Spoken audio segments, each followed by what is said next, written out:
The rope was the same rope she always used. Nora Whitfield knew this because she had studied every inch of it over 11 separate nights.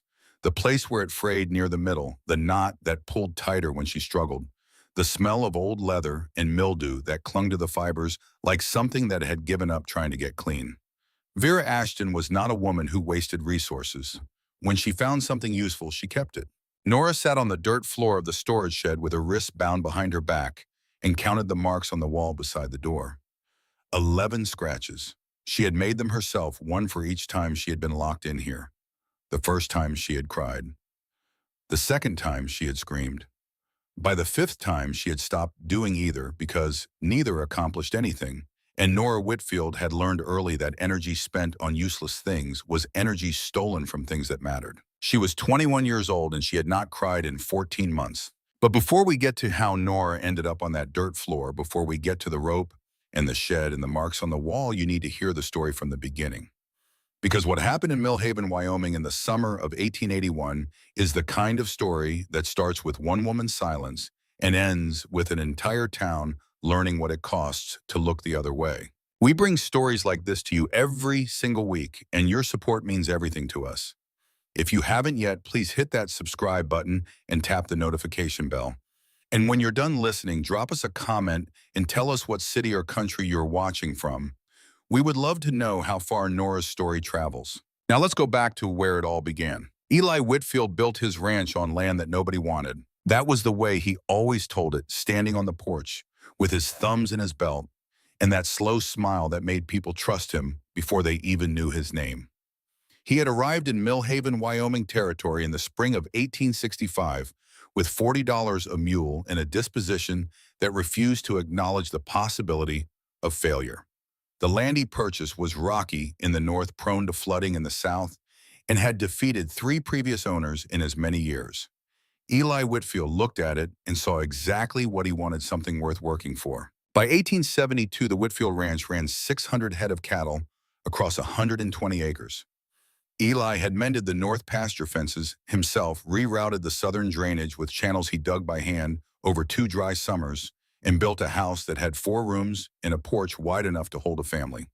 The town of Millhaven, a settlement of 300 souls built around a general store, a church, a saloon, and the dreams of people who had run out of somewhere else to go, regarded Eli Whitfield as a man who had earned his place. His wife, Catherine, had come from Ohio. She was a quiet woman with a gift for growing things. The garden behind the ranch house was the only green in Millhaven that didn't require the creek's cooperation, and she had the same quality that Eli did, that steadiness, that refusal to be diminished by difficulty. When Nora was born in the winter of 1860, Eli had sat on that wide porch in the January cold and told everyone who would listen that he was the luckiest man in Wyoming territory. Catherine Whitfield died of a fever in the spring of 1868 when Nora was 8 years old. Nora remembered the morning her mother stopped waking up. She remembered her father sitting at the kitchen table with his hands flat on the wood and his eyes fixed on something nobody else could see. He sat that way for 2 hours without speaking. Then he stood up, washed his face, and went out to feed the horses. He didn't speak about Catherine's death again for a month, but he had kept her garden going every single year after she was gone, and Nora understood that this was how her father said the things he couldn't put into words. For 7 years, it was just the two of them, Eli and Nora, the ranch, and the work. The Wyoming winters and the Wyoming summers that came on like a furnace with no interest in asking permission. Eli taught Nora to ride before she was 10. He taught her to read a fence line and identify a sick calf and haul water without wasting a drop, and negotiate with the men at the grain exchange who thought a girl's opinion on market prices was something between amusing and irrelevant. He taught her to shoot when she was 12, taking her out behind the barn every Saturday morning until she could hit a moving target at 40 yards. "You need to know how to take care of yourself," he told her once when she asked why he spent so many Saturdays teaching her things that other fathers considered unnecessary for daughters. "Because I won't always be here." She had not known then how true that would be. Vera Ashton arrived in Millhaven in the summer of 1876. She came from St. Louis, a city whose memory she wore like an expensive coat. The clothes were always just a shade better than the occasion called for. The accent was musical and precisely calibrated, and everything about her suggested a life that had recently been larger. She was a widow, she said.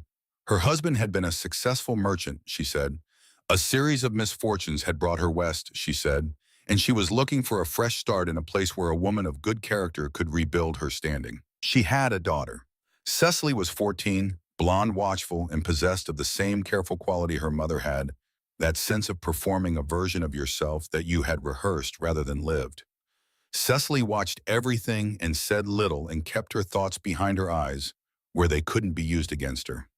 Nora, 16 at the time, recognized this quality immediately because she had begun to develop it herself. Eli Whitfield was not a foolish man, but he was a lonely one, and loneliness has a way of softening the instincts that clarity sharpens. Vera Ashton was charming without being obvious about it, capable without making a man feel redundant, and she looked at Eli Whitfield with a regard that appeared sincere. Nora noticed things. The way Vera's questions about the ranch always circled back to ownership and value.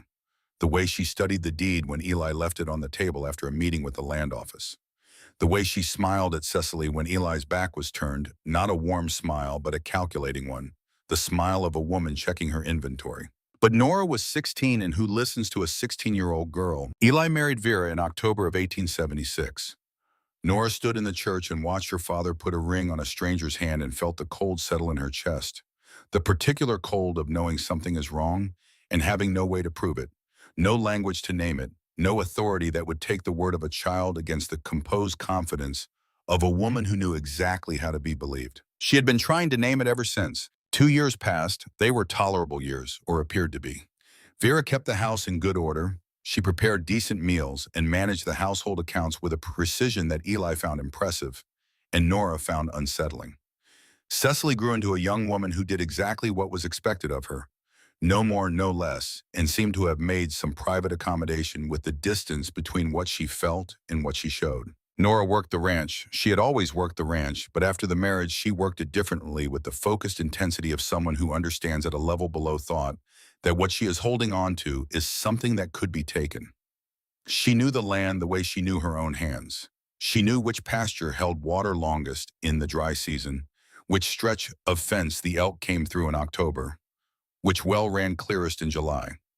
She knew her father's cattle by temperament and the 3 ranch hands by their patterns. She was not merely a rancher's daughter, she was the ranch's memory. Then Eli Whitfield disappeared. It happened on a Monday morning in September, 2 years before the story begins. He had ridden out to check the north fence line, a section he had been meaning to repair after the spring flooding weakened 3 posts. His horse came back without him, carrying a broken stirrup strap in a manner of distress that every working cowhand recognizes as the look of an animal that has witnessed something it cannot make sense of. They found Eli's hat at the base of a rock outcropping along the north trail. Below the rocks, 20 feet down, a steep embankment, they found signs that something large had fallen, broken brush, disturbed earth, a scatter of small rocks. They found no body. The territory marshal was called in from the county seat. He investigated for 4 days and concluded that Eli Whitfield had suffered a fall from his horse, that the body had likely been carried further down the drainage in the recent rain, and that the matter was a tragedy, but not a crime. Nora stood at the top of that embankment and looked down at the disturbed earth and felt the ground tilt beneath her. Her father had ridden that trail 100 times. His horse, a chestnut gelding named Fletcher, that Eli had trained himself, was the most sure-footed animal on the property. The stirrup strap that had broken was made of quality leather, recently oiled.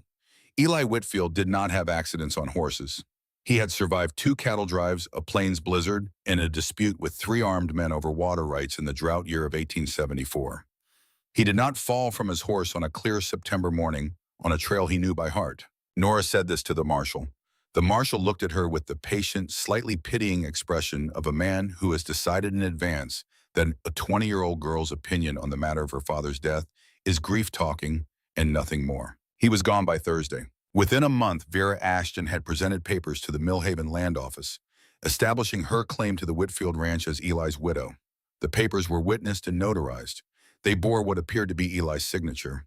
The land office clerk, a man named Beaumont, who owed his position to the goodwill of Silas Merritt, the town banker, accepted them without question. Nora protested. Nora said the signature was wrong. Nora said her father had promised the ranch would pass to her. Vera had been ready for this. Over the following weeks, she had quiet conversations with the appropriate people in Millhaven.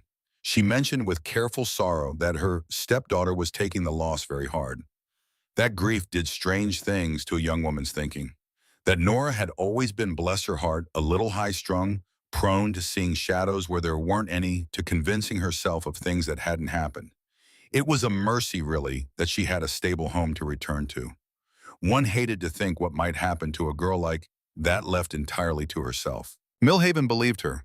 Millhaven believed her because Vera Ashton was composed and reasonable and dressed well and spoke in a tone that implied her version of things was the only version that adults took seriously.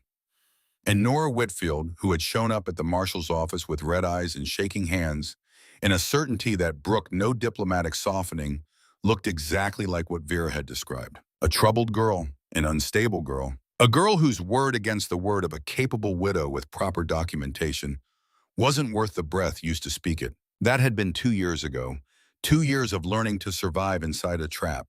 2 years of early mornings and bruised arms and meals eaten after Vera and Cicely had finished.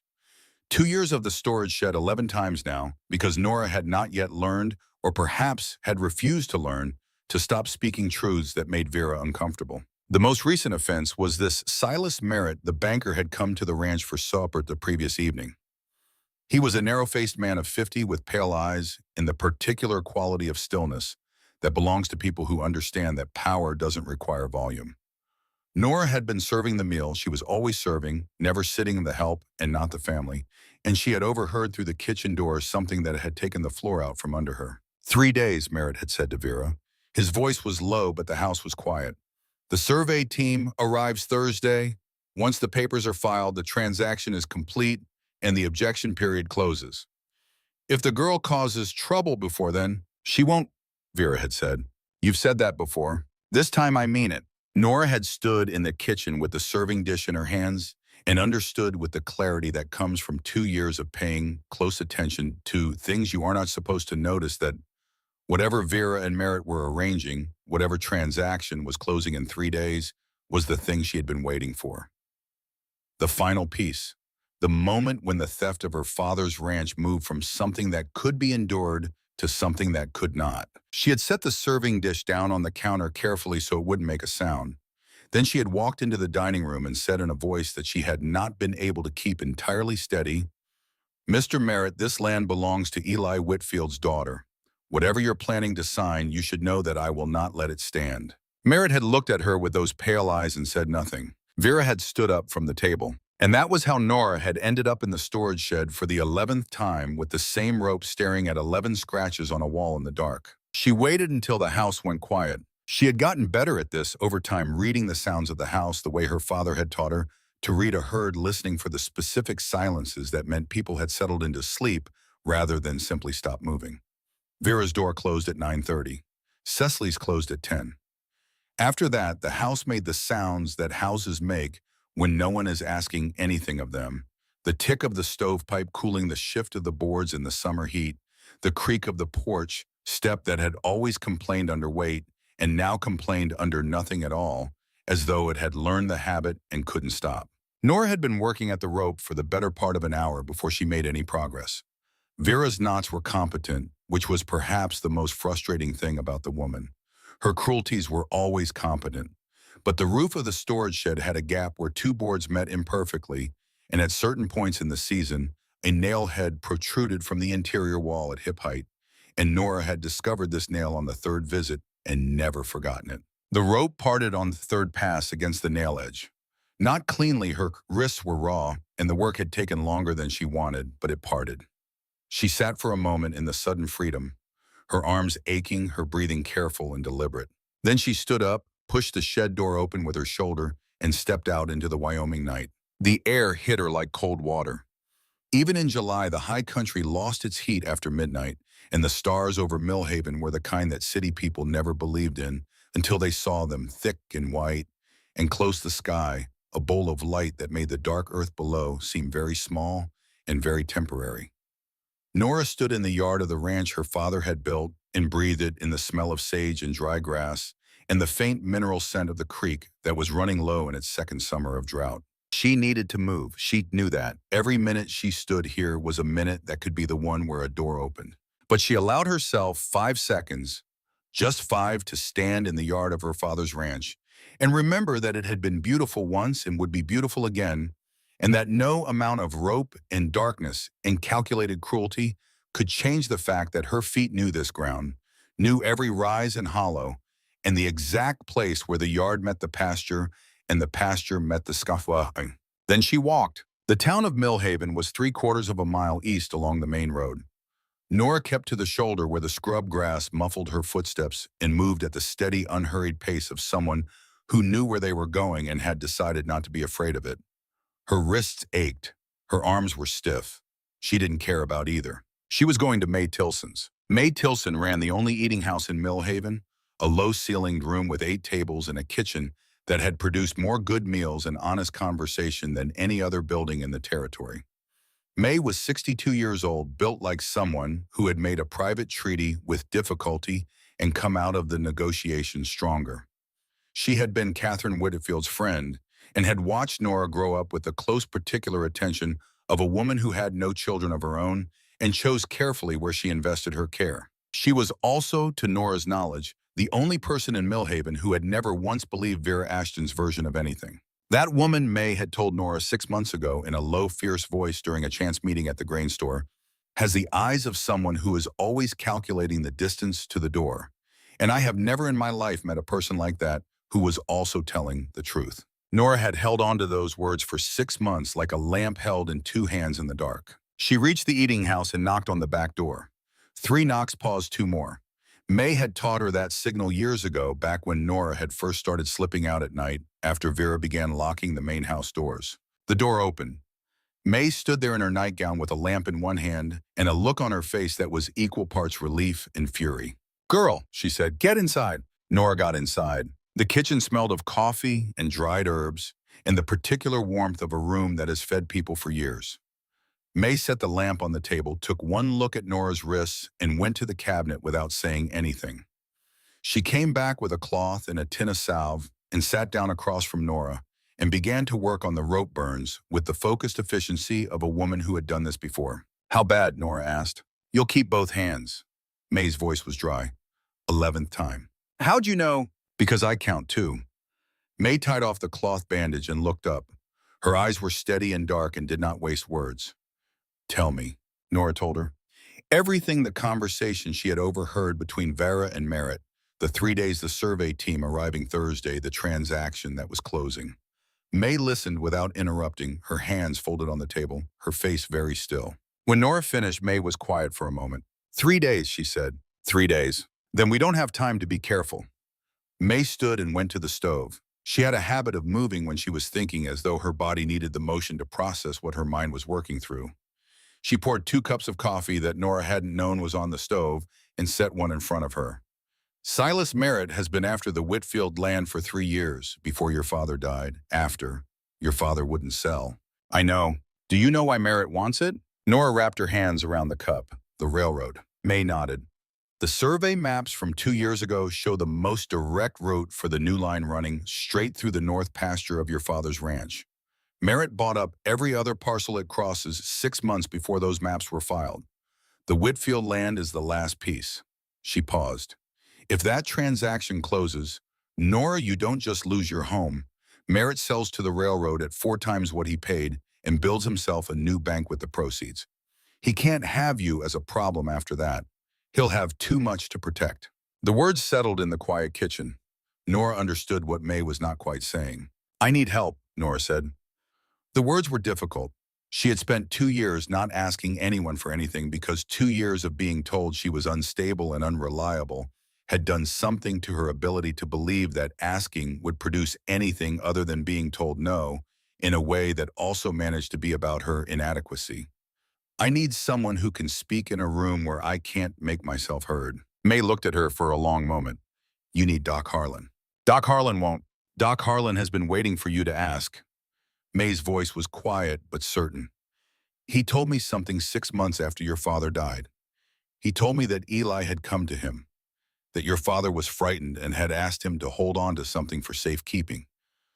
Harlan's been carrying that ever since, and he's been scared, and he's been ashamed of being scared."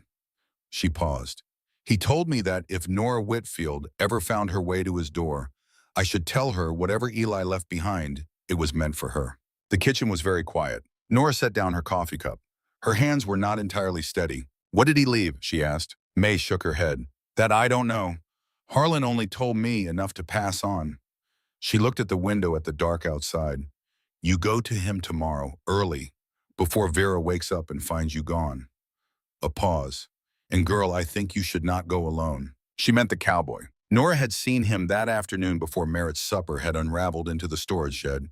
He had come into Millhaven from the South Road, a trail drive 200 head. By the look of it, dust rising in a column that turned the late afternoon light the color of old honey.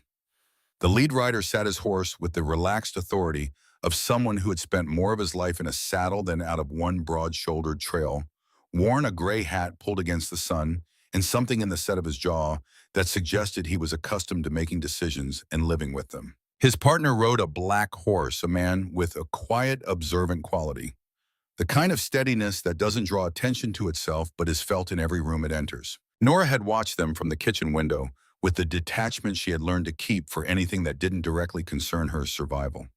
A trail drive passing through, men selling beef, no part of her life. But then something had happened. She had gone to the general store for flour before supper. One of the small errands Vera gave her because it kept her occupied and visible in a way that supported the story of a capable household, and the cowboy from the lead horse had been standing at the counter. He was holding a piece of paper. Not reading it, holding it, looking at it with an expression that she couldn't quite name. Something between recognition and unease. Something like a man who has just heard a word that he knew once in a different life and is not sure what to do with it now. He had looked up when she came in. Their eyes had met across the low-ceilinged store, and something had passed between them, quick and involuntary, the way heat lightning crosses the sky before anyone has time to decide what to think about it. She had looked away first.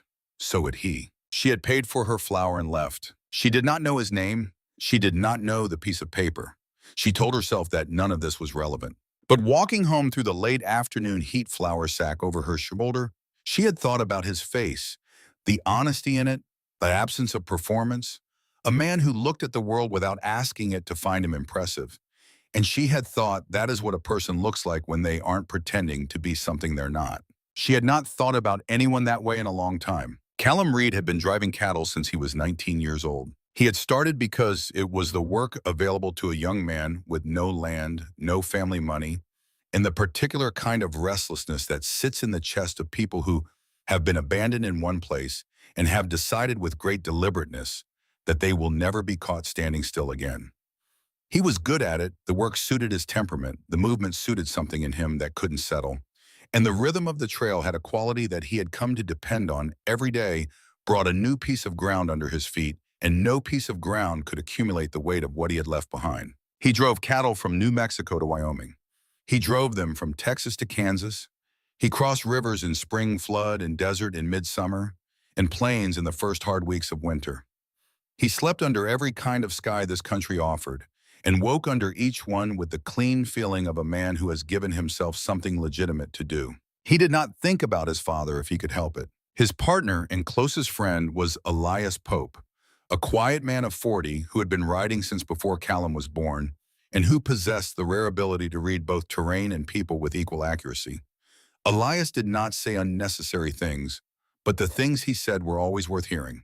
He had been with Callum for 6 years and had never once asked him about his past, which was perhaps the reason Callum had, in moments of particular stillness around late-night fires, told him almost everything. Almost. What he had not told Elias, what he had not told anyone, was the box. It was a small wooden box, scarred and unremarkable, that Callum carried in his saddlebag.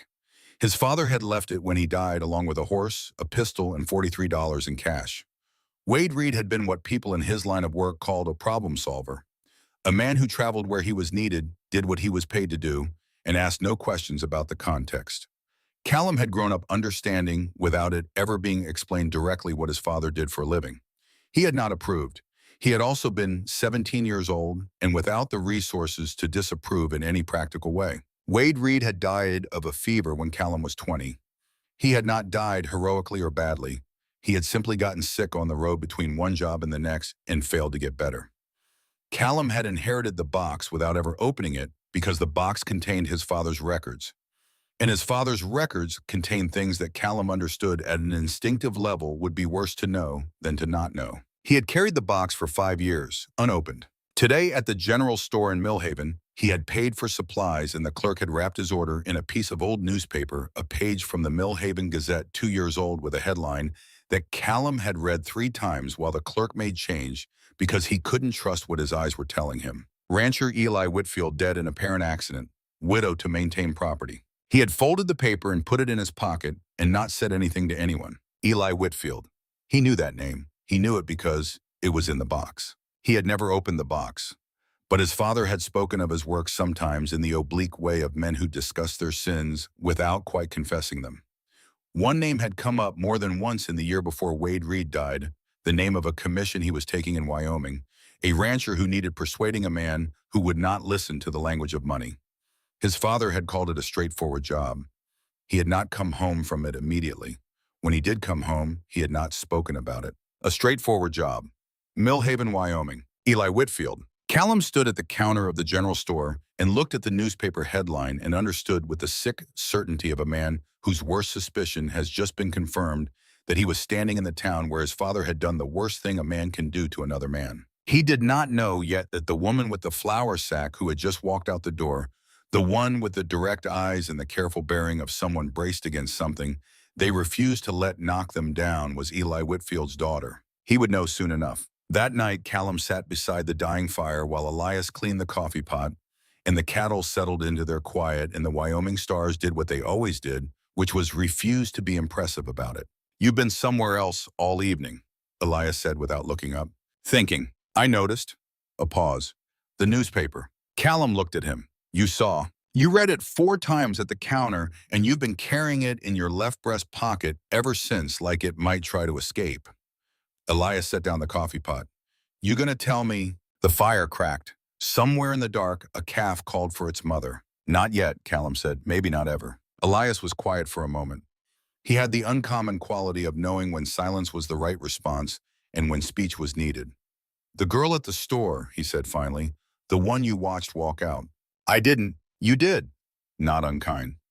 "She was carrying in that flour sack like it was the last thing she owned, and she wasn't going to let it see her struggling." Callum said nothing. "Place has the feeling of something about to break," Elias said. He looked at the dark horizon. "You ever get that A-town that's been holding its breath for too long?" Callum had gotten that.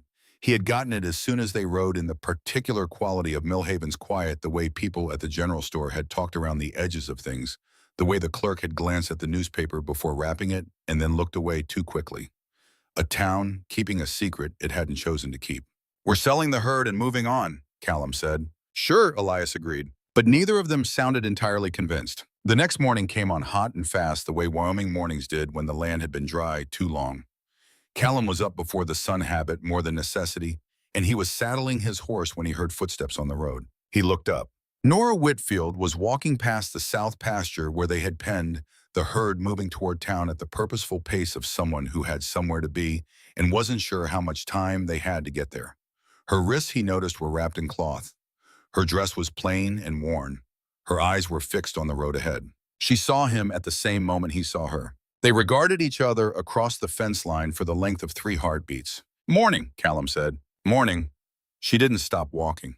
"Those bandages on your wrists are fresh." She stopped, then, not because the observation was gentle, it wasn't particularly, but because it was accurate, and she had not been around many people lately who paid enough attention to be accurate. She turned and looked at him directly.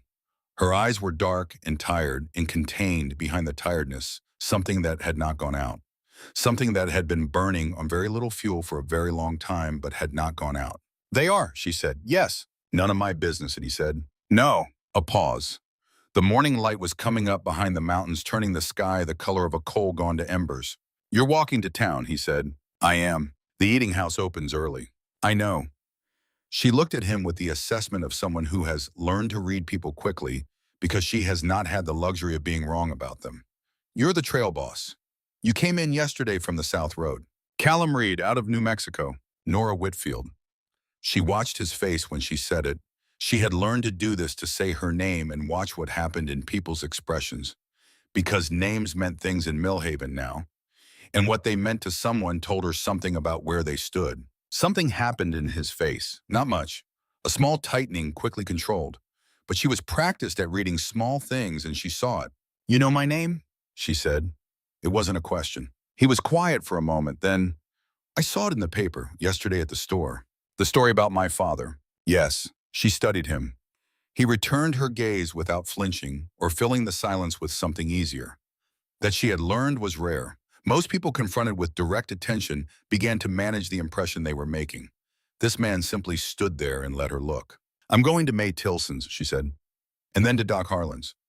Something is happening in this town that I've been trying to stop for 2 years, and I have 3 days to stop it." She paused. "I don't know why I'm telling you this." "Because you need someone to tell," he said, "and because you've run out of people you trust." The accuracy of this landed somewhere tender. She turned away before it could show on her face. "I don't need help," she said. "I've never had it." "I know." He reached for his horse's lead and then stopped. "Miss Whitfield." She stopped but didn't turn. "I may have a reason of my own to be interested in what happened in this town 2 years ago." A pause. "Not one I'm proud of, but a reason." She stood still for a long moment. The morning wind moved across the dry grass, lifting dust in small spirals along the road. "If that's true," she said, "then come to May's eating house at 7 o'clock." She walked on. He watched her go, the straight back, the deliberate pace, the refusal to look like someone who had just spent the night on a dirt floor, and then he turned back to his horse and stood with his hand on the saddle for a long time before he finished what he was doing. Behind him, Elias appeared from the direction of the supply wagon. 7 o'clock, Elias said. He had ears like a hunting cat. It was not generally a quality that created privacy. "Yes, I'll come too." "You don't have to." "No," Elias agreed, "but I'll come too." May Tilson's eating house at 7 in the morning smelled of frying bacon and fresh bread, and the particular hopefulness of a room that believes the day ahead might be better than the one before. May had already fed 4 ranch hands their breakfast and sent them on their way before Nora arrived, and when Callum and Elias walked in at 7 sharp, May looked them over with the comprehensive assessment of a woman who had spent 60 years deciding quickly whether people were worth her time. She poured coffee without asking if they wanted it. This, Nora had learned, was how May signaled that you had passed. "May Tilson," Callum said, sitting down. "Thank you for the coffee." "You're welcome." May sat across from him. "You have an honest face, Mr. Reed. I've met a lot of dishonest men with honest faces, so I don't count on it as proof of anything, but it's a better start than not." Callum's mouth moved slightly. "Fair. Nora tells me you have a reason to care about what happened here. A reason you're not proud of." May looked at him steadily. "In my experience, that either means you did something wrong or someone close to you did something wrong and you've been carrying it. I can work with the second kind. The first kind I send back out the door." Callum set down his coffee. He reached into his breast pocket and produced the folded newspaper page. He laid it on the table. "My father," he said, "was a man who solved problems for people with money. That was his business. 2 years before I came to Millhaven, he took a commission in Wyoming. He told me it was a rancher who wouldn't sell. He told me it was a straightforward job." His jaw tightened. "He came home. He never talked about it. He died the following year." He looked at Nora. "I've been carrying a box of his papers for 5 years without opening it, because I knew what kind of work he did, and I knew that if I opened it, I would find things I would have to live with." The table was very quiet. "Your father's name was in that box," Nora said. Her voice was very even, too even. "I don't know that for certain. I've never opened it." He held her gaze. "But when I saw that paper, when I saw his name, I knew. The way you know things you've been trying not to know." Nora looked at him for a long time. May sat still and let the moment be whatever it needed to be. "Do you have the box?" Nora asked. "Yes. If your father had something to do with what happened to mine," she said, "then you have 2 choices. You can leave Millhaven today and never know, or you can open it." Callum looked at his hands. They were a working man's hands, rough, capable, not entirely still. "I've been writing for 5 years, trying not to be the kind of man my father was," he said quietly. "I'm not sure opening that box makes me more like him or less." "Opening it," May said, "makes you someone who chose to know the truth rather than be comfortable. That's the only kind of person I know how to trust." She stood and went back to the stove. "Nora, tell him about Doc Harlan, and Mr. Reed, when you've heard what she has to say, you can decide whether you're staying or going. Nobody's holding you here." Nora looked at Callum across the table. Outside, the sun was fully up now, already burning the moisture out of the morning. 3 days. The survey team arriving Thursday. She told him everything. And Callum Reed, trail boss out of New Mexico, who had spent 5 years moving so that nothing could catch him, listened to every word and did not move toward the door. They went to Doc Harlan's at 8 o'clock. Harlan was a man of 70 who had come to the Wyoming Territory 30 years ago to practice medicine and had stayed long past the point where leaving would have made any sense. He was small and white-haired and moved with the deliberate care of someone who was managing several things at once and could not afford to drop any of them. His office occupied the front room of his house, a room that smelled of carbolic and dried herbs and faintly of the past. He opened the door before they had finished knocking. He looked at Nora, then at Callum and Elias, then back at Nora. "I wondered how long it would take you," he said. His voice was old and tired and carrying something that had been waiting a long time to be set down. "Come in." They sat in his small office, Nora and Callum across from Harlan Elias standing near the door, with the relaxed watchfulness of a man who considers his job to be guarding the conversation, not participating in it. "You have something of my father's," Nora said. "Yes." Harlan folded his hands on the desk. "He came to me 4 months before he died. He was frightened. I had never seen Eli Whitfield frightened, not in 15 years, and the sight of it was not something I've been able to put down since. He told me that he believed someone was trying to take his ranch, that he had been receiving pressure to sell pressure that had moved, in his words, from the language of business to the language of threat." He paused. He had kept a journal. He had been writing in it for 6 months, documenting everything, every conversation with Merritt, every approach, every warning. "He gave it to me, and he said, 'If anything happens to me, Doc, this goes to Nora. Only Nora.'" Nora's hands were very still on her lap. "Why didn't you bring it to me?" she asked. Her voice was even. It cost her something to keep it that way. Harlan looked at her with eyes that had been living with shame for 2 years. "Because 2 days after your father's death, a man came to my door. He told me that if I produced any document of Eli Whitfield's, I would not enjoy the consequences. He was a very certain kind of man, Miss Whitfield, the kind that means what he says." A pause. "I was afraid. I have been afraid ever since. And I am deeply sorry for what my fear cost you." The silence held. Nora looked at him for a long moment. She did not offer him absolution because she was not in a position to offer it, not yet, perhaps not ever in the way he needed. But she also did not add to his weight. She simply said, "The journal, do you still have it?" Harlan opened his desk drawer and removed a small worn notebook. Brown leather covered the pages, swollen slightly from handling. He laid it on the desk between them. Nora looked at it. She did not reach for it immediately. She sat and looked at it the way you look at something you have needed for a very long time and are now not sure you are ready to receive, because receiving it means beginning the next thing, and the next thing is the hardest thing, and you are not certain you have enough left to do it. Callum beside her said nothing. He simply sat there close enough that she could feel the steadiness of him, the particular quality of a person who is not going anywhere and is not going to tell you to hurry, and waited. She picked up the journal. She opened it to the first page. Her father's handwriting, small and precise and slanting slightly to the right. The way it always had, she knew that handwriting the way she knew his voice, the way she knew the smell of his coat and the sound of his boots on the kitchen floor. The familiarity of it hit her somewhere very deep, somewhere she had been keeping sealed for 2 years, and for a moment she could not see the words for what was happening in her eyes. She blinked. Once, twice. She read, "Millhaven, February 12th, 1879. Merritt came again today. 3rd visit in 2 months. Same offer, higher number. I told him the same thing I told him the first time, and the second Whitfield land is not for sale at any number for any purpose. He was not angry, which is what concerns me. A man who wants something badly enough and is refused badly enough gets angry. Merritt didn't get angry. He smiled. He said, 'Mr. Whitfield, I am a patient man. There are many ways to reach an agreement.' I have been thinking about what that means ever since he said it." She read until the breakfast light became mid-morning light and the office grew warm around them. She read her father's fear, his careful documentation, his increasingly urgent sense that the threat had moved from business into something darker. She read the names he recorded. Merritt, always Merritt. Vera's name appeared for the first time in an entry from April found. "Going through the deed box this evening. When I asked what she was looking for, she said she was tidying.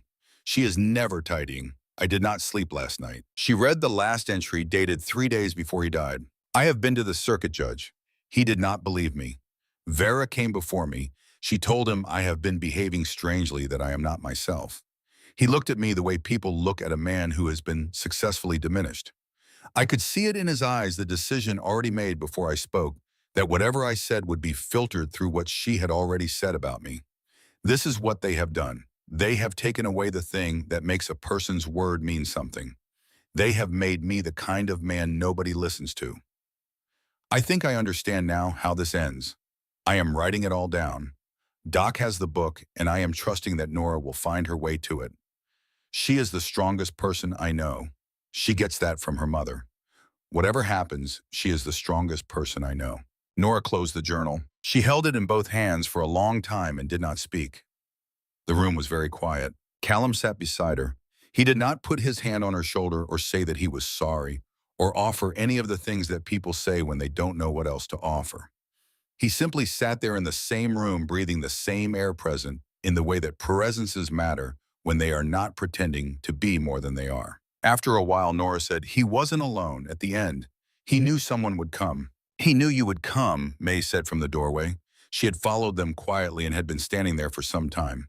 "He wrote that last line for you." Nora looked at the closed journal in her hands. "The transaction closes in 3 days," she said.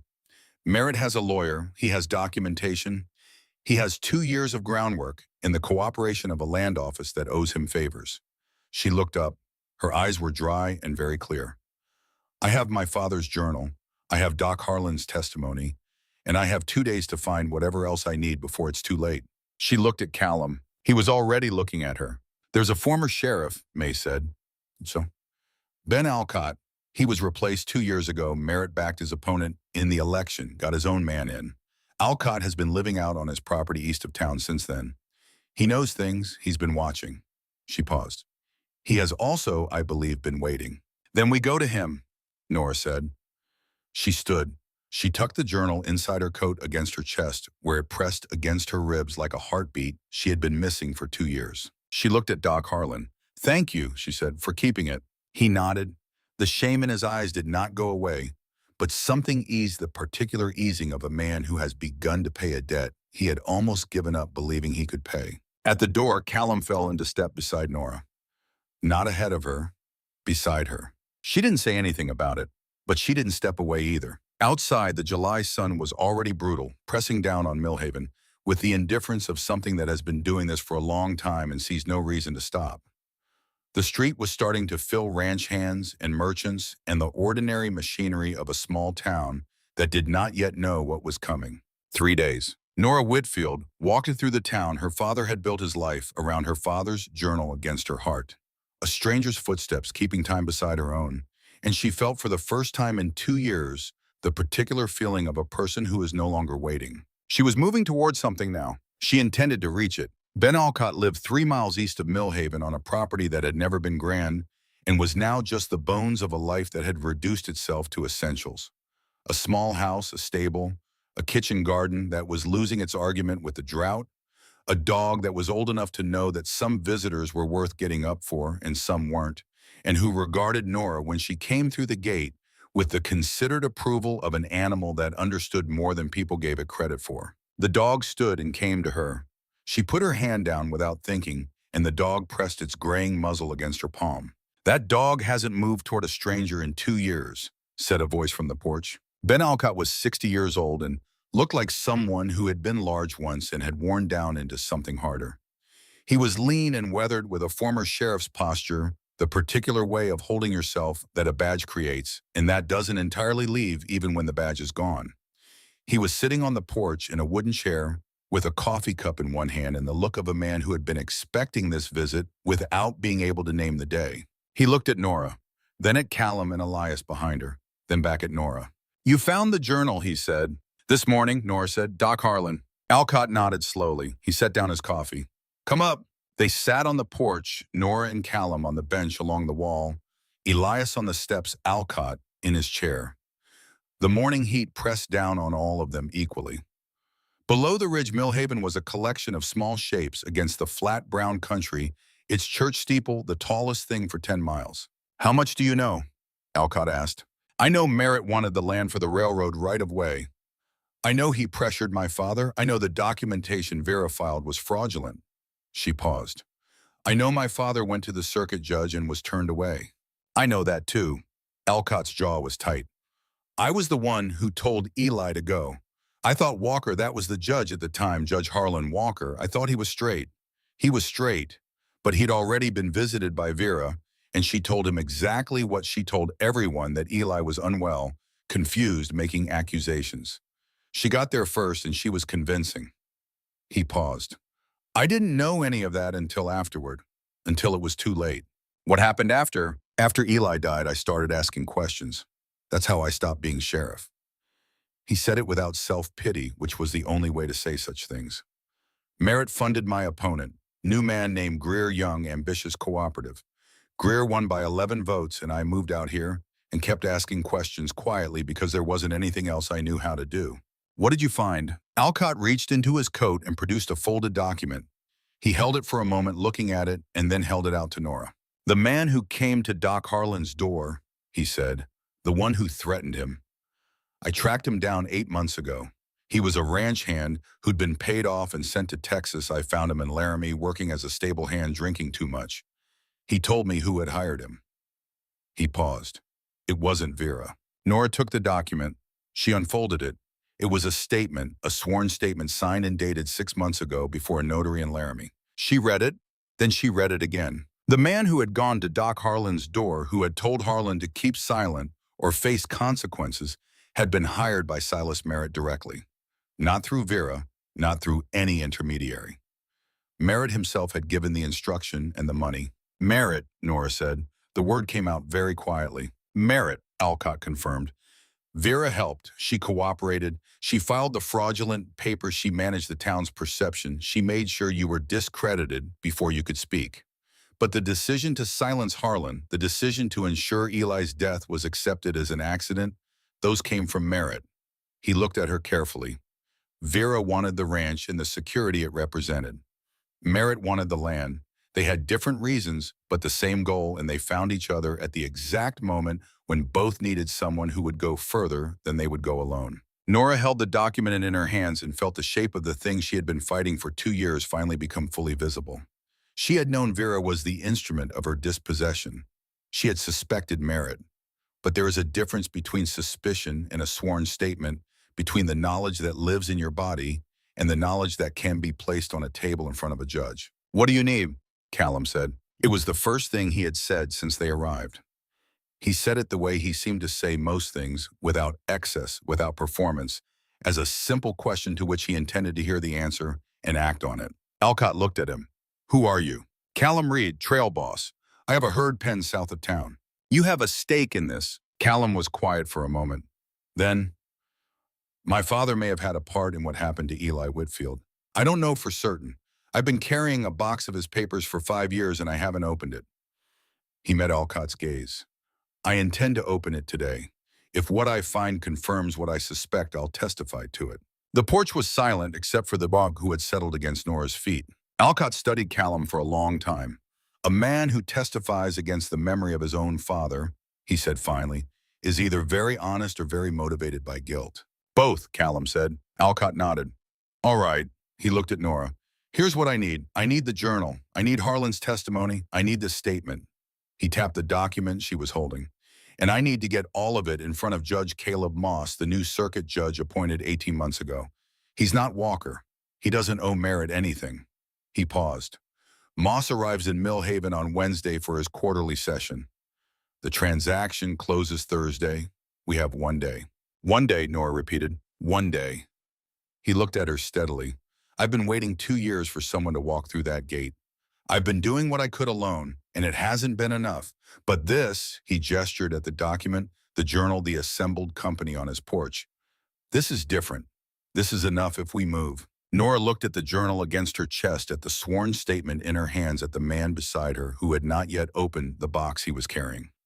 She thought about her father writing by lamplight, documenting everything, trusting that the truth would find its way to someone who would know what to do with it.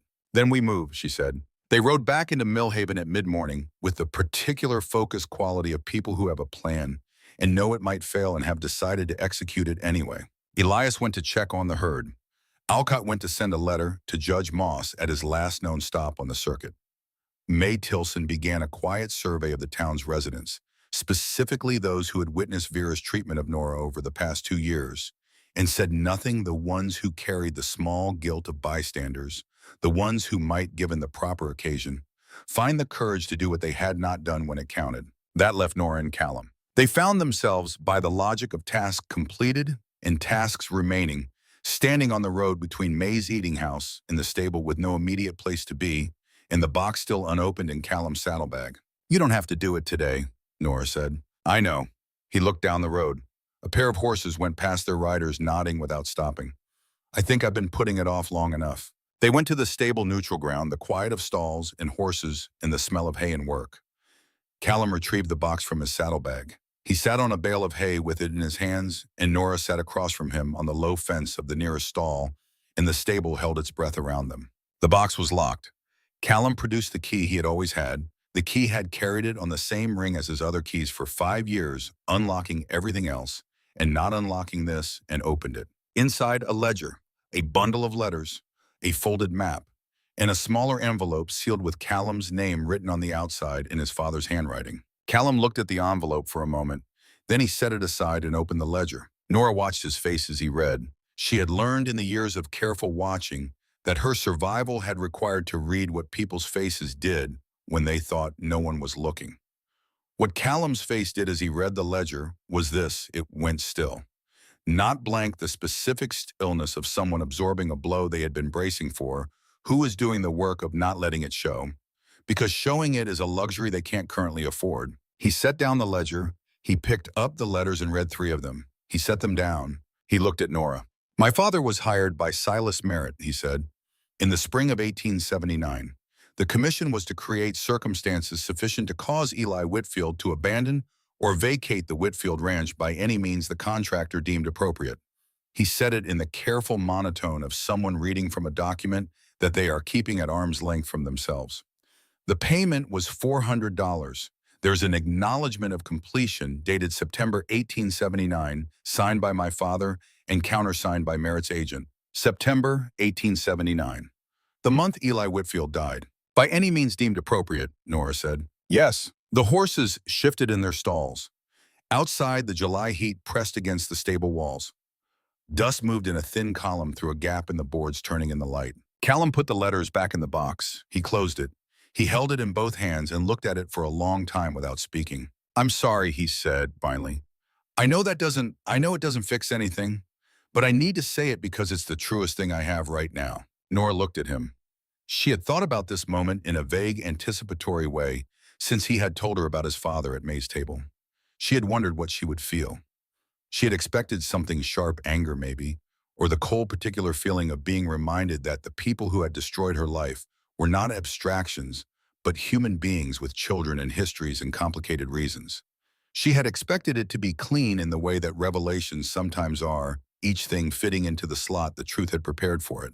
What she felt instead was complicated. He had not done this. He was not his father. He was a man who had spent 5 years moving away from what his father was, carrying a box he was afraid to open, trying to build something honest out of the inheritance of someone who hadn't been. And he was sitting here now in a stable in the town where the worst thing his father had ever done had been done with the evidence of it in his hands and nowhere to put it. "You didn't know," she said. "I didn't not know." His jaw was tight. "I knew what my father did. I knew what kind of work it was. I just didn't know the name." He stopped. "There's a difference between suspecting that someone you love has done something terrible and having the proof in your hands." "Yes," she said, "there is. I understand if you'd rather I don't want you to leave," she said. The words surprised her a little, not their substance, but the directness of them, the ease with which they had come out. She had been very careful with her words for 2 years. "Not because I need your testimony, though I do, but because—" She stopped. She looked at the dust turning in the light above them. She looked at the horses, patient and present in their stalls. She looked at Callum's hands on the box, those steady, capable, not entirely still hands. I have not had very many people in the past 2 years who chose to stay in a room with me after learning the truth about my situation, she said. Most people found a reason to be somewhere else. It was easier. I understood it even when it cost me. She looked at him. You're still here. That means something. I'm not sure exactly what yet, but it means something. Callum held her gaze. I'm still here, he said. They sat in the stable for a while after that in the quiet that wasn't empty. The kind of quiet that has things in it, things that are being considered, things that are being held carefully because they are new, and the ground they're being held over is not yet certain. Outside, Millhaven went about its morning. Inside, something shifted in the small space between two people sitting on opposite sides of a stable in the honest heat of a July day. Nora stood first. Come on, she said. We have work to do. He stood and put the box back in his saddlebag. He didn't say anything more about it that day. But Nora noticed walking back into the sunlight beside him that he carried himself differently than he had that morning, not lighter exactly, but more settled. Like a man who has finally put down a thing he has been carrying at an angle and can now carry it straight. They met Alcott at May's eating house at noon. The letter to Judge Moss had been sent. The response would come by morning. Alcott had contacts on the circuit route and was confident the message would reach Moss before he arrived in Millhaven on Wednesday. May had spoken to 6 people in town. 2 had declined to be involved. 4, including the woman who had seen bruises on Nora's arms at church 2 years ago, and said nothing, had agreed to give statements. It's not enough, Alcott said. He was looking at the papers spread across the table, the journal, the sworn statement from Laramie, the documents from Callum's box. We have Harlan. We have the Laramie statement. We have Reed's evidence from his father's paupers. We have the journal. He looked up. What we don't have is a direct witness to what happened on the North Trail. Someone who can speak to how Eli died, not just to the conspiracy behind it. Nora had been thinking about this since morning. There's a man named Cutter, she said. He worked at the Whitfield Ranch for 3 years. He was one of my father's hands. He left a month after my father died. I've always thought that was significant. He moved to a claim east of the Bitterroot, about 20 miles out. She paused. I never went to him because I had nothing to offer him. No proof of anything. Just my suspicion. She looked at the table. Now I have the journal. Now I have something to show him. 20 miles east is half a day's ride, Callum said. I know. That's today gone. I know that too. She looked at Alcott. Is there another way? He thought for a moment. The survey team arrives Thursday morning. The signing is Thursday at noon. That's what Vera and Merritt have arranged at the land office. If Moss arrives Wednesday evening, we could request an emergency hearing for Wednesday night. He paused. It's irregular. Moss can do it if he chooses to. He's that kind of judge. A pause. But irregular hearings require strong cause. What we have is compelling but circumstantial without a direct witness to the death. The table was quiet. Then I go to Cutter today, Nora said. I'll ride with you, Callum said. You don't. I know, I'll ride with you. Elias appeared in the doorway. He had a quality of arriving at the right moment that Nora was beginning to recognize as characteristic. I'll hold the herd, he said, and you two go. May came out of the kitchen with a canvas bag. Bread and dried beef for the road, she said. She handed it to Nora and held on for a moment. Be careful, Merritt has people watching. Nora nodded. He's been having me watch for 2 years. I've gotten used to it. May squeezed her hand and let go. They rode out of Millhaven at noon, heading east under a sky that had been promising rain for 6 weeks and delivering nothing. The ride east was long and hot and mostly silent, which was the best kind of silence for thinking. Nora rode her father's horse, a graying roan she called Jasper, who had spent the last 2 years making do with an inadequate corral and inconsistent care, and had arrived at an equilibrium of dignified stoicism about the whole arrangement. He moved across the dry country with the reliable rhythm of a horse that knows its job ears, forward pace steady. Beside her, Callum rode a bay that matched its rider, efficient in its movement, not demonstrative, covering ground without making a performance of it. They didn't talk much in the first hour. The land did most of the work of the moment, the long grassland browning in the drought, the sky enormous and pale and pressing the occasional cottonwood marking a dry creek bed, the mountains in the west like a promise that had been made before anyone currently living was born. Nora found to her mild surprise that the silence with Callum was not the silence she was used to. The silences of the past 2 years had been the silences of isolation.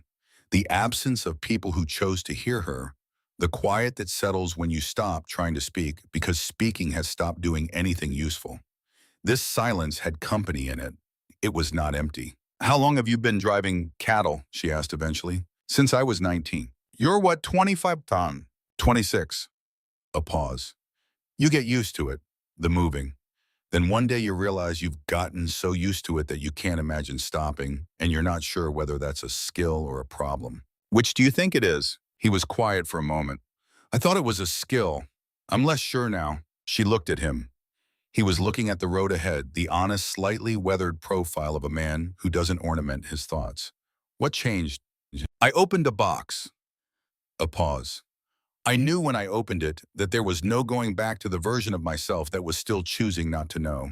And the version of myself that knows, he glanced at her, he doesn't seem as interested in the next stretch of road as the previous version was. Because now you have something here that the next stretch of road doesn't. He looked at her for a moment. Something like that, he said. The afternoon wore on. They rode through scrub country, crossed a dry creek bed, climbed a long ridge that gave them a view back toward Millhaven, a smudge of buildings on the flat ground, the church steeple catching the light. Nora looked at it for a moment. Her father had built his life there. She was going to get it back. They found Cutter's claim in the late afternoon, a modest homestead wedged into a hollow below the ridge. A small house, a barn, a kitchen garden that was doing better than most in the drought because it had access to a spring that trickled out of the rock face behind the house. Luther Cutter was 53 and had the look of a man who had been running from something for 2 years and had never quite outpaced it. He came to the door of his barn when he heard the horses and saw Nora and went very still. Miss Whitfield, he said. His voice was careful. Mr. Cutter? Nora dismounted. I need to speak with you. He looked at Callum. Who's he? A witness. Someone who has already given everything he has to give. She reached into her coat and brought out the journal. She held it up so Cutter could see it. This is my father's journal. He wrote it in the months before he died. He documented everything Merritt's pressure, his own fear, so what he knew about what was coming. She kept her voice steady. He trusted that I would find it and know what to do with it. I found it this morning. I need to know what you saw. Cutter looked at the journal, his hands gripping the barn door tightened. I signed nothing, he said. Nobody paid me. I left because I was scared. I know, I'm not here to accuse you of anything. If I talk, Merritt will have 1 day to retaliate before a circuit judge hears everything we have.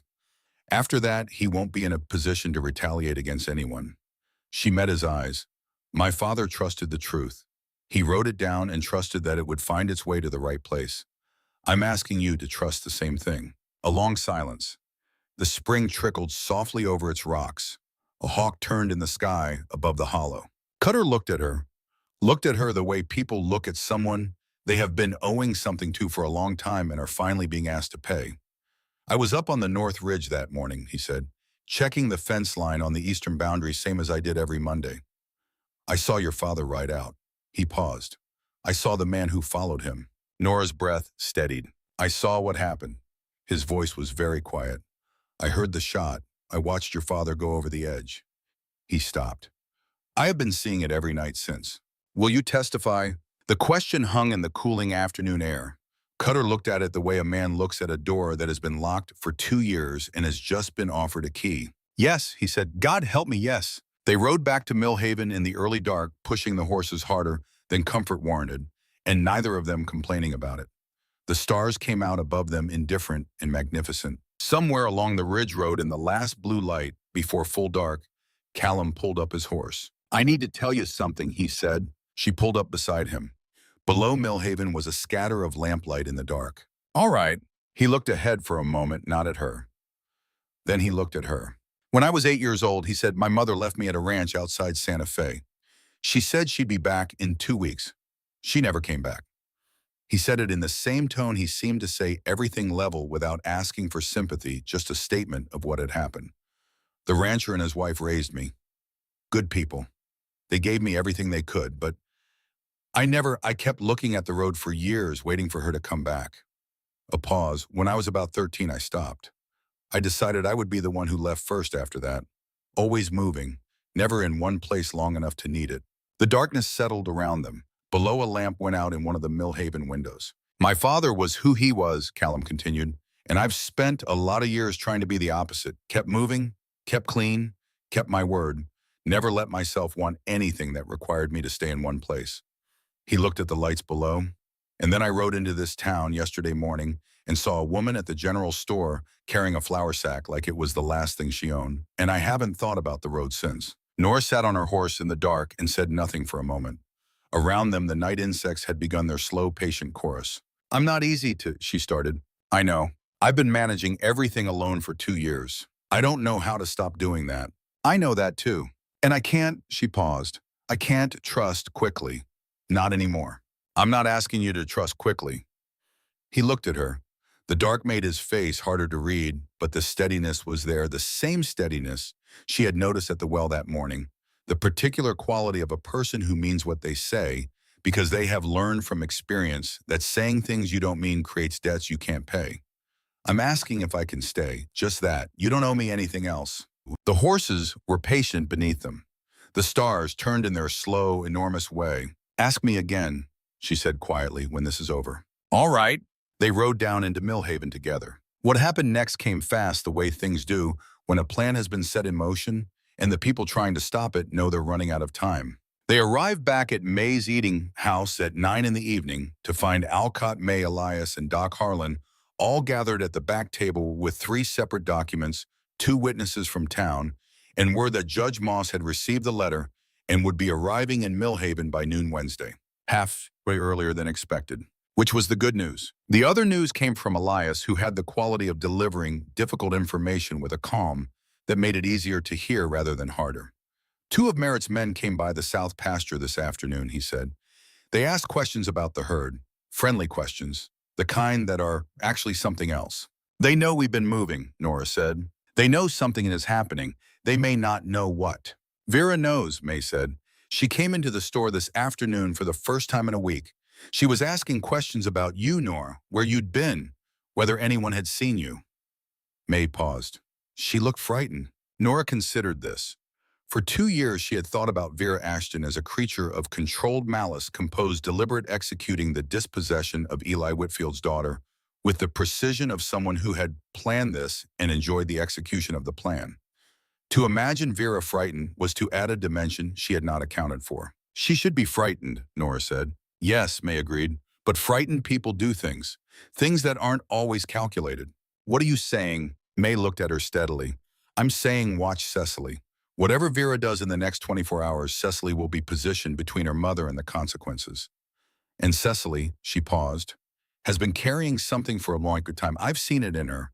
The kind of weight that belongs to someone who knows they're standing on ground that was prepared by something they didn't choose. Nora thought of Cecily, the watchful blonde girl who had grown up beside her, in the same house, seeing the same things, maintaining the same careful distance. Not cruel, not kind, just absent the way people make themselves absent when presence would require a choice they aren't ready to make. She thought of the way Cecily had looked at her sometimes when Vera wasn't watching. Something behind the eyes. A weight, May had said. Nora knew what that weight looked like. She'd been carrying her own version of it for years. I'll watch her, Nora said. The evening wore on. The documents were organized. The witnesses were prepared. Alcott went over the sequence of what would happen when Moss arrived, the petition for emergency hearing, the presentation of evidence, the request for an injunction blocking Thursday's transaction. It was, he said, possible. It was not certain. Nothing was certain. Nothing had been certain for 2 years.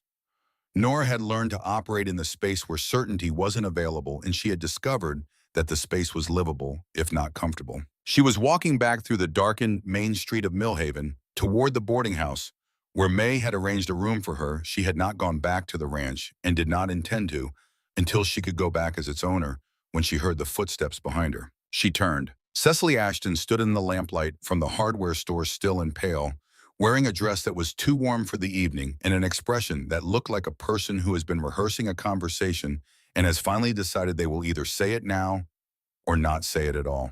Miss Whitfield, she said. Nora waited. I need to speak with you. Then speak. Cecily looked at the ground for a moment. Then she looked up. I saw things, she said. In that house. For 2 years I saw things. Her voice was controlled, but not steady, the control of someone working hard to keep it, the unsteadiness of someone who has been working hard to keep it for a very long time.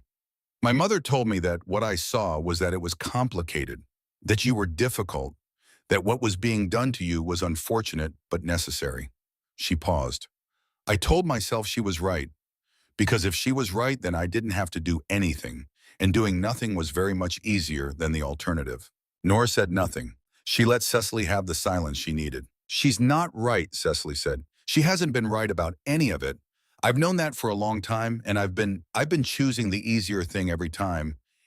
Her voice broke slightly.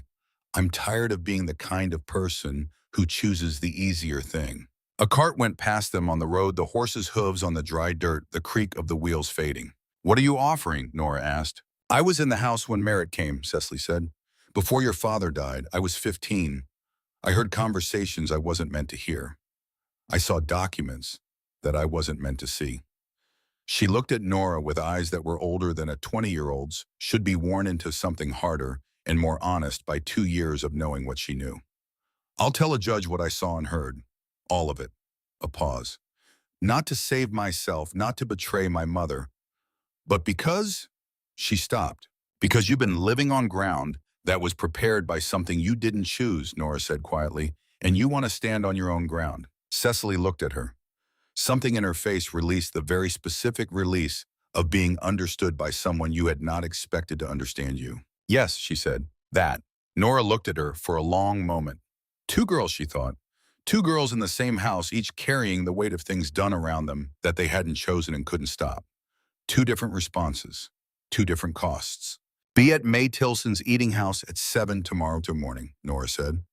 Come ready to say everything. Cecily nodded. She turned to go. Cecily, Nora said. She stopped. What you're doing is hard. I know that. A pause. It will be worth it, not because it makes everything easy afterward, but because you'll be able to look at yourself plainly.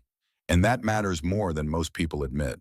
Cecily didn't answer, but something in the line of her shoulders, the particular set of them, that careful brace against the world softened almost imperceptibly, and then she walked away into the lamplight and was gone. Nora stood alone in the street. Somewhere behind the mountains to the west, the sky was doing something it hadn't done in 6 weeks building, darkening the first deep rumble of thunder so far off, it was barely distinguishable from her own pulse. She looked up. The stars in the east were still sharp and clear, but in the west the darkness had a different quality, the quality of something coming. It might rain by morning. She walked back to the boarding house through the warm Wyoming night and lay on the narrow bed in the small room May had arranged for her and put her hand on the journal against her chest and felt her father's words through the leather cover the way she had once felt his heartbeat when she was very small and he had held her and the world had been a simple, manageable place. She was not small anymore. The world was not simple, but it was tonight finally something she could see the shape of. She slept. The trouble came at dawn. Nora was dressing when she heard May's voice downstairs raised, which May's voice almost never was, and then the specific sound of a door not quite slammed but closed with the force of someone who is keeping their anger below the threshold of explosion. She came downstairs to find Elias in the kitchen with a gash along his jaw and the expression of a man accounting for damage without self-pity. Merritt's men, he said before she could ask. 4 of them. They came to the south pasture at first light. He touched his jaw. They ran the herd. Nora felt the floor shift. The cattle, scattered. Tom's got 2 of the other men working to gather them. Most won't go far. The droughts kept them close to water. He paused. That's not the point of it. No, May said. She was standing at the stove with her arms crossed and the look of a woman who is calculating responses. The point is a message. The point is, Callum, Nora said. She understood immediately. They're trying to keep him occupied. Keep him off the road. Keep him away from the hearing. She looked at Elias. Where is he? South pasture. He sent me here to tell you. Nora was already moving toward the door. Nora, May said. She stopped. Don't go south, go to Alcott. Tell him what happened and let him make the formal complaint to Greer. Even a compromised sheriff has to register a complaint about cattle interference. It creates a record. May's voice was measured. Callum is not your responsibility to rescue. He's a man who knows his work. Trust him to do it. This was harder than it sounded.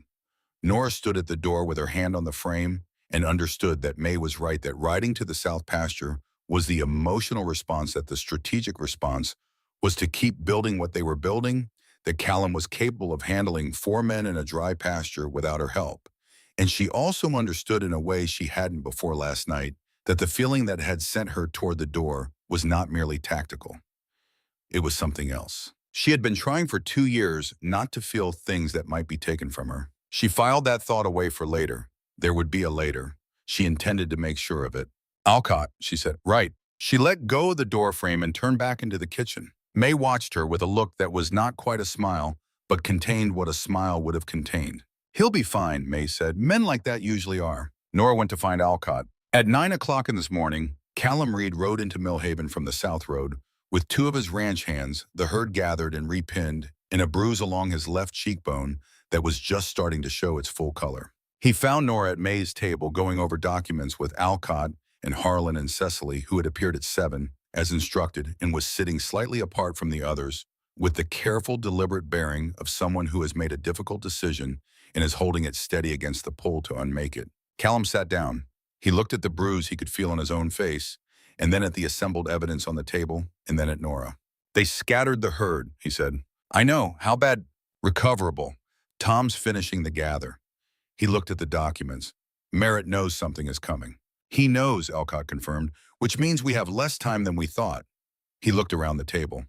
Moss arrives at noon. I'm going to meet him at the stage and brief him before he has a chance to be approached by anyone else. Nora, you, Harlan, and Miss Ashton will come with me. Reed, he looked at Callum, your testimony about your father's papers and the ledger. Can you be ready? Yes, then we're ready. He looked at Nora. One more thing. Judge Moss will ask you how you came to find the journal and why now. He'll want to understand the chain why, if this evidence existed, it took 2 years to surface. Nora knew the answer. She had been living the answer for 2 years. Because I was made into someone that nobody would listen to, she said. Because the first thing they did before the fraudulent documents, before the threats to Harlan, before any of it, the first thing they did was take away my voice. She paused.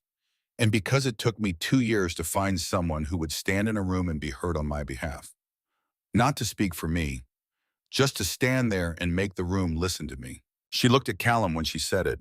He held her gaze. That, Alcott said, is exactly what you will tell Judge Moss. Outside, the first real clouds in 6 weeks had moved in from the west. The light through May's window had gone from hard and white to something softer, the particular quality of light before rain. The town of Millhaven, going about its Tuesday morning, had no idea what was walking through its streets toward it. But Nora Whitfield knew. She had spent 2 years being told she was nothing, and she had been wrong. She had been wrong about believing it even for a moment, even on the nights when the shed wall was the only thing she had to press her back against. She was Thomas Whitfield's daughter. She knew this land. She knew the truth, and she had finally the people and the proof to say it where it could be heard. Wednesday was coming. She was ready. Judge Caleb Moss arrived in Millhaven on the noon stage, which was 13 minutes late, because one of the horses had thrown a shoe outside of Clearwater, and he was not a man who was accustomed to being late. He was 64 years old, spare, and angular with a white beard. He kept trim close and eyes the color of slate that had the unsettling quality of processing information faster than most people could provide it. He had been a circuit judge for 22 years, and before that a lawyer who had tried cases in territories where the law was more of an aspiration than a fact, and he had the settled, unostentatious authority of someone who had long since stopped needing to perform power because the power was simply there. He recognized Ben Alcott immediately. Ben. He shook Alcott's hand at the stage stop, squinting slightly in the midday sun. You look like a man who has been waiting 2 years to say something. About that, Alcott said. Moss looked at the small group assembled behind Alcott, Nora Callum, Doc Harlan, Cecily, and May Tilson, who had come because May Tilson went where she decided to go, and nobody had yet found a way to tell her otherwise. He assessed them with the swift, quiet attention of someone who has spent decades reading rooms. His eyes rested on Nora for a moment longer than the others. Eli Whitfield's daughter, he said. Yes, sir. I knew your father. He said it simply without the softening inflection that people added to that phrase when they were being careful around grief. He said it as a fact, and it landed as a fact, and Nora was grateful for that. He came to see Judge Walker 2 years ago. Walker wrote me about it. He was troubled by the meeting, said he felt he hadn't handled it well. Said there was something in the man's eyes that didn't match the story he'd been given. Moss looked at the documents in Alcott's hands. Walker died last spring. He left me his case notes. Eli Whitfield's name was in them. A pause. I have been wondering for some time whether I would be called to finish what Walker started. He looked at the sky. The clouds were building faster now, the kind of cumulus that Wyoming built in late summer when it finally decided to make good on its promises. You'd better tell me everything, he said, before the rain starts. They took over the back room of May's eating house, the same room where Nora had eaten hundreds of silent breakfasts as a child, where her mother had sat with May over afternoon coffee in the years before she died, where the smell of good food and long use had settled into the walls like a kind of comfort. May brought coffee and closed the door and stood against it with her arms folded. They talked for 2 hours. Alcott presented the documentary evidence in order: the journal, the sworn statement from Laramie, the records from Callum's father's box, the additional witness statements from town. Harlan spoke to what Eli had told him, to the journal's creation, to his own silence and the reasons for it. Cecily spoke quietly and directly about what she had witnessed in the Ashton Whitfield household over the past 2 years, the threats, the document destruction, the meetings between Vera and Merritt that she had observed from doorways and staircases, the things she had told herself she hadn't seen. Cutter, who had ridden in that morning from his eastern claim earlier than expected, because he had not been able to sleep after saying yes, described what he had seen from the North Ridge on the morning of Eli's death. The shot, the horse bolting, the figure walking away toward the mine. Callum spoke last. He held his father's ledger on the table in front of him and read from it in the same careful, flat tone he had used that morning in the stable, the tone of a man maintaining the distance he needs to get through what he is saying. The commission, the sum, the acknowledgement of completion. When he finished, the room was quiet for a long moment. Moss had been taking notes throughout. He stopped writing. He looked at Callum over the top of his glasses with an expression that was not quite compassion, but contained something related to it, the regard of a man who has seen many kinds of difficult thing and recognizes the particular difficulty of this kind. Mr. Reed, Moss said, you understand that this testimony implicates your father in the death of Eli Whitfield? Yes, sir. And you are giving it voluntarily? Yes, sir. Why? Callum looked at the ledger, then at Nora, then back at Moss. Because the man who was killed left a daughter, he said, and she has been living in the consequences of what my father was paid to do for 2 years. And that is the debt I am in a position to begin paying. A pause. It won't settle it. I know that. There's no settling something like this. But it's what I have, and it's the honest thing to do with it. Moss looked at him for another moment. Then he made a note. All right, he said. I've heard enough. He set down his pen. I am granting an emergency injunction blocking any transaction regarding the Whitfield Ranch pending a full hearing of the evidence presented today. The transaction scheduled for Thursday will not proceed. He looked around the table. I am also authorizing Ben Alcott to serve as my temporary officer in Millhaven, pending the arrival of territorial marshals, who I will be requesting by telegraph this afternoon. He looked at Alcott. That means you have authority to detain Silas Merritt and Vera Ashton, pending arraignment. Alcott nodded. Something in his posture changed, not dramatically, but perceptibly, the way a man straightens when the work he has been preparing for has finally arrived. The full hearing will convene Thursday morning, Moss continued. In the church, it's the largest room in town that isn't controlled by Merritt's interests. 8 o'clock. He looked at Nora. Miss Whitfield, I want you to present the journal yourself. Not through Alcott, not through counsel. Your father wrote it for you. You will speak his words. Nora felt the weight of this settle on her, not an uncomfortable weight, but a real one, the weight of something that matters. Yes, sir, she said. Moss stood and gathered his notes. One more thing, he said. He looked at the group, at Harlan, who had carried his shame quietly, at Cecily, who was carrying her courage carefully, at Cutter, who had come down from his ridge, at May, who had never wavered, at Callum, who had opened the box. Every one of you held on to something true in the face of pressure not to. That is harder than it sounds. I have sat in courts for 22 years and watched how rarely people do it. He paused. Thursday will not be easy, but it will be honest, and that is the best any of us can offer. He went to send his telegraphs. The room was quiet for a moment. Then May said, I'm making supper for everyone. Sit down. Nobody argued. That evening, Vera Ashton came to the boarding house. Nora was in her room when she heard the knock. She opened the door and found Vera in the hallway, not as she had always been, composed and controlled, and dressed to perform capability, but something different. She was still neat. She was still in the bones of her bearing the woman who had carefully shaped herself into a version that the world would receive without question. But there was something under it now visible in the small lines around her mouth, the way her hands were not entirely still. She looked at Nora. "May I come in?" she asked. Nora stood back from the door. Vera came in. She stood in the middle of the small room and looked at it, the narrow bed, the window with the view of the main street, the journal on the table, and then she looked at Nora. "I heard about the injunction," she said. "Yes, Merritt will fight it. Let him." Vera was quiet for a moment. She moved to the window and looked out at the street below, where the evening lamplight was making squares of yellow on the dry road. "I have been trying to decide," she said, "for the past 4 hours what to say to you. I have rehearsed several versions of it." A pause. None of them were honest. Nora sat in the single chair and waited. "I am not going to tell you that I am sorry," Vera said. "I am, but I know that my sorrow is not what this conversation is for, and telling you about it would be making the conversation about me, which is something I have done enough of." She turned from the window. Her face in the lamplight was older than Nora had ever seen it, stripped of the performance. It was usually maintaining the soft, particular aging of someone who is no longer pretending. "I want to tell you something that is true, even though it will not make you feel better, even though it does not redeem anything." She paused.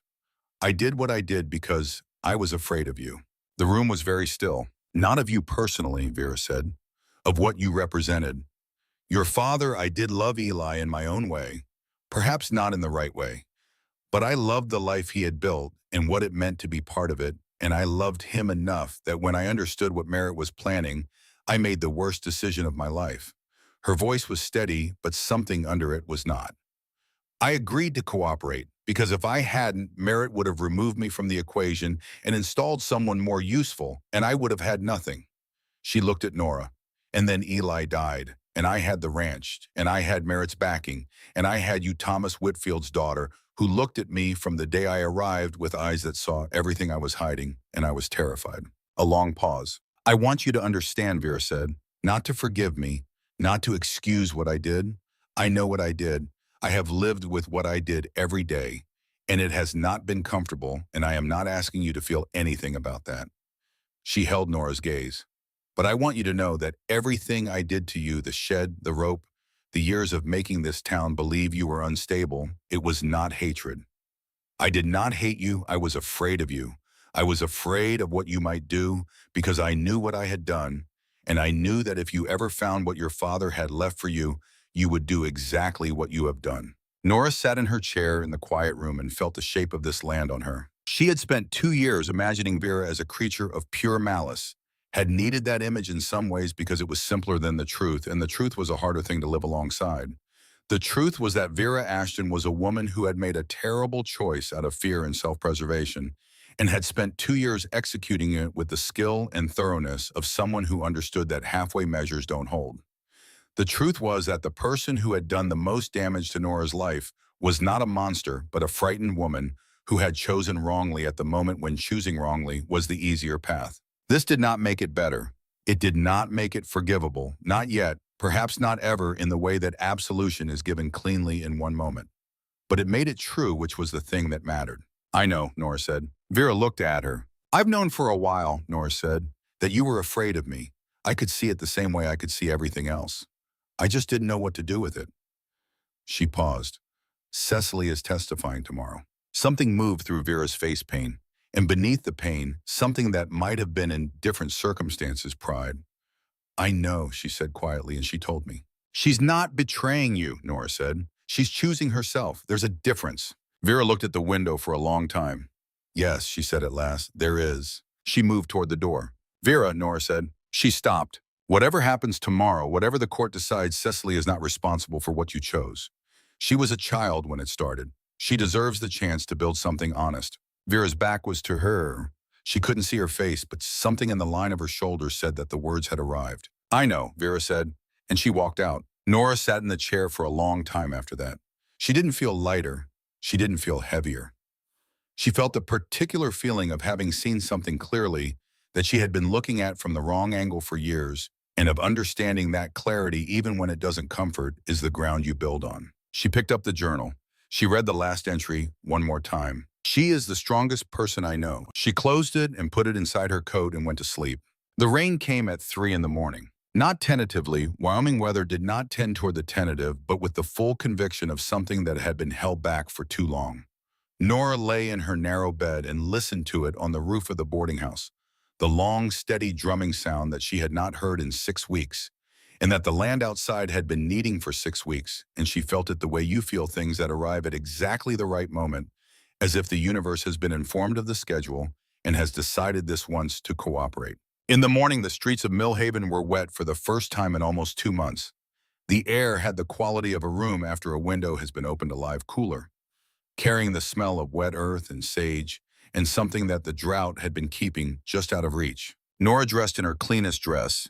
It was not particularly fine, and it showed the patient repairs of someone who had been making do with what they had, and she put the journal inside her coat and walked to the church. The church in Millhaven held 200 people if they were willing to be friendly about the space, and on Thursday morning they discovered that the town had decided to be friendly about it.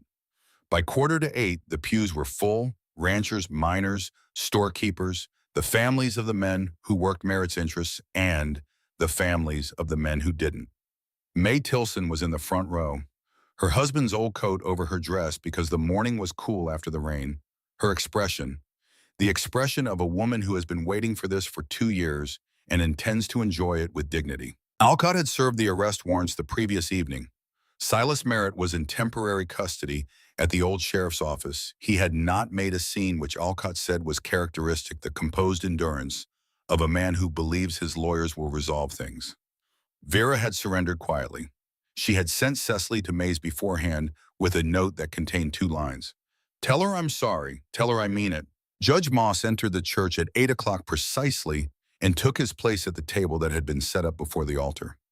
He looked at the room, at the packed pews, at the assembled witnesses, at Nora Whitfield, standing at the plaintiff's table, with her father's journal in her hands, and he said, in the carrying voice of a man who has no use for preamble, "We are here today because the truth about the death of Eli Whitfield and the subsequent theft of the Whitfield Ranch has been suppressed for 2 years. It will not be suppressed today. We will hear the evidence. We will ask the questions that should have been asked 2 years ago. And we will proceed with the principle that the facts of a matter properly established are the only ground on which justice can stand." He looked at Nora. "Miss Whitfield," he said, "please begin." Nora stood up. She had been thinking about this moment since the night before. She had thought about what she would say and how she would say it, and what the room might feel like, 200 people watching a woman who had spent 2 years being told she was unreliable stand up and speak, and the particular weight of having only one chance to say it right. She opened the journal to the first page. "My father wrote this," she said. "He wrote it because he knew he was in danger, and he knew that what he was being threatened with was the kind of thing that is easy to deny when the person who was threatened is dead. He wrote it down because he trusted that the truth properly documented would find its way to someone who could use it." She looked up at the room. "He wrote it for me. He trusted that I would find it." A pause. "It took me 2 years. I want the people in this room to understand that it took 2 years, not because I wasn't looking, but because I was made systematically into someone this town had been prepared not to hear. Not unstable, not troubled, just made to be the kind of woman whose word in this town had already been discredited before she opened her mouth." She looked at the faces before her. Some of them she recognized. Some of them looked away. Some of them didn't. "I am going to read from this journal now. And I am going to ask every person in this room to listen, not to a troubled girl, not to someone who couldn't be trusted, but to Eli Whitfield, who trusted all of you, who built his life in this town, and who wrote down the truth because he believed the truth would matter. I am going to ask you to let it matter." The church was very quiet. She began to read. She read for 40 minutes. She read every entry that Merritt was named. She read her father's increasingly urgent documentation of the threat closing around him.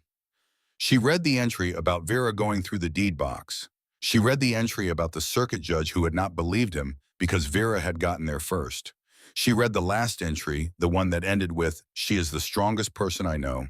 And when she read those words, her voice did something she hadn't expected it to do, which was remain entirely steady, because she had decided that her father's faith in her would be honored by steadiness, and she honored it. When she finished, the room was silent for a long moment. Then the witnesses spoke. Harlan confirmed the journal's origin and his own failure simply without excuse, with the quiet, particular dignity of a man choosing honesty over the more comfortable version of himself. Cutter described what he had seen from the ridge, the shot, the horse, the fall, the figure walking away. He said it once and didn't embellish it because there was nothing to embellish, and he knew it. The words were enough. Callum spoke last. He put the ledger on the table and read from it in his careful, flat, completely honest voice. He read the commission, he read the sum, he read the acknowledgement of completion. When he sat down, Merritt's lawyer stood up. He was a thin, precise man from Cheyenne who had clearly been hoping for a different kind of morning. He raised several objections. The journal was unverified. The ledger was a private document whose chain of custody was questionable. The witness from Laramie was of dubious reliability. He said all of this competently and without apparent conviction. Moss addressed each point in turn briefly and with the particular economy of a man who has heard every possible version of delay and has stopped being interested in them. The journal had been verified by Doc Harlan's eyewitness account of its creation. The ledger was admissible under territorial evidence rules as a business record of the deceased. The Laramie statement was corroborated by 2 independent sources. Then Cecily stood up. She had not been scheduled to speak at this moment. She had given her statement the previous afternoon. But she stood up from the pew where she had been sitting and said in a voice that was not loud but was completely clear, "I have something to add." Moss looked at her. "My name is Cecily Ashton. I am Vera Ashton's daughter." She stood very straight, her mother's posture, Nora thought, but used differently. "I was 15 years old when Silas Merritt first came to our house to discuss the Whitfield property with my mother. I was told to leave the room. I did not entirely leave. I was a child, and I was curious, and I stood in the hallway and I heard things." She looked directly at Merritt, who was seated to one side with Alcott beside him. "I heard Mr. Merritt tell my mother that the problem of Eli Whitfield needed to be resolved before the end of the year, and that he had arranged for a contractor who would handle it. I heard my mother ask if there would be trouble. I heard Mr. Merritt say there would not be, that these things were always made to look like accidents, and that the only question was whether my mother wanted the ranch and the security it represented." She paused. "I heard my mother say yes." The room absorbed this. Merritt's lawyer started to stand. Moss put up his hand and the lawyer sat back down. "I also heard," Cecily continued, "approximately 2 weeks after Mr. Whitfield's death, Mr. Merritt tell my mother that the only remaining concern was the daughter, that Nora Whitfield was Thomas Whitfield's daughter and would not leave quietly and would need to be managed." She looked at Nora now, and her eyes were wet, but her voice was not. "I heard my mother ask how, and Mr. Merritt said make the town not believe her. It's the simplest solution. A woman nobody believes is a woman who can't testify, and I watched my mother do exactly that. Over 2 years, I watched it work, and I said nothing because my mother told me it was complicated, and I was afraid, and I wanted to be the kind of person who didn't have to make difficult choices." Her voice steadied. "I am not that person anymore.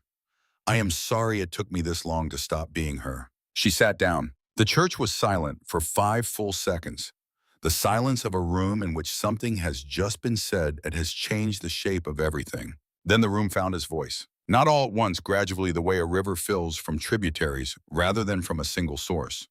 The woman in the third row who had seen bruises on Nora's arms at church and said nothing spoke up. A man who had done business with Merritt for 10 years and had known in the way that people know things they have agreed not to name, that the business was not entirely clean. An old woman in the back pew who had been Catherine Whitfield's neighbor 40 years ago and had watched Eli build his ranch from nothing and had known that there was nothing on earth that would have made him sell it. One by one, not all of them, not even most of them, but enough. Enough to build the thing that Ben Alcott had said they needed 2 days ago, not just evidence, but witnesses. Not just proof, but the community of people who had been present for the truth and had finally decided that being present for it was not the same as protecting it. Merritt's lawyer whispered to him for a long time. Merritt sat with his pale eyes looking at the room, at the faces of the men who worked his mine, who owed him money, who had tipped their hats to him for years, and something changed in them. Not fear, the particular expression of a man who has been running a very long calculation and has just arrived at the bottom line. "Judge Moss," Merritt's lawyer said, "my client would like to request a brief recess." "Denied," Moss said pleasantly. "We'll proceed." The rest of the morning passed quickly, which was not what Nora had expected. She had expected the law to be slow. She had experienced the law as slow as something that could be encumbered and delayed and made to move in the wrong direction.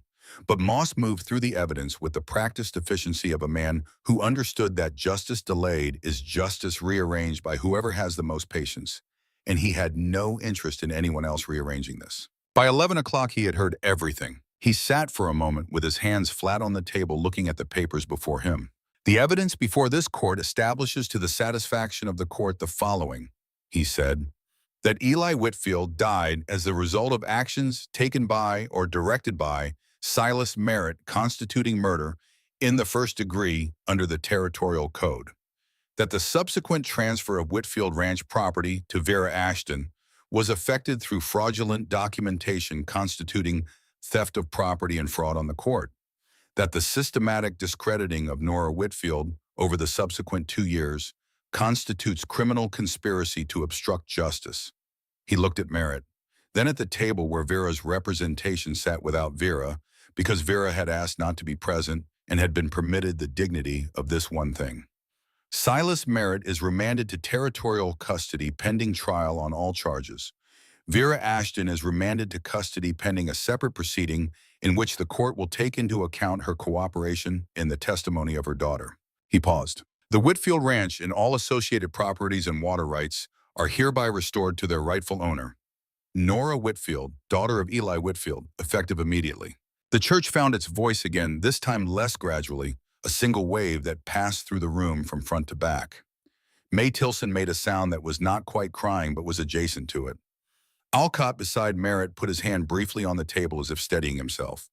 Harlan sat with his eyes closed. Nora stood at the plaintiff's table and heard the words enter her, the same words in different form that she had been waiting to hear for 2 years, the simple, factual statement that the thing that had been taken from her was hers, that her father's faith in the truth had not been misplaced, that the land her mother had gardened and her father had built and she had spent 2 years fighting for from inside a trap was hers, had always been hers, would remain hers. She didn't cry.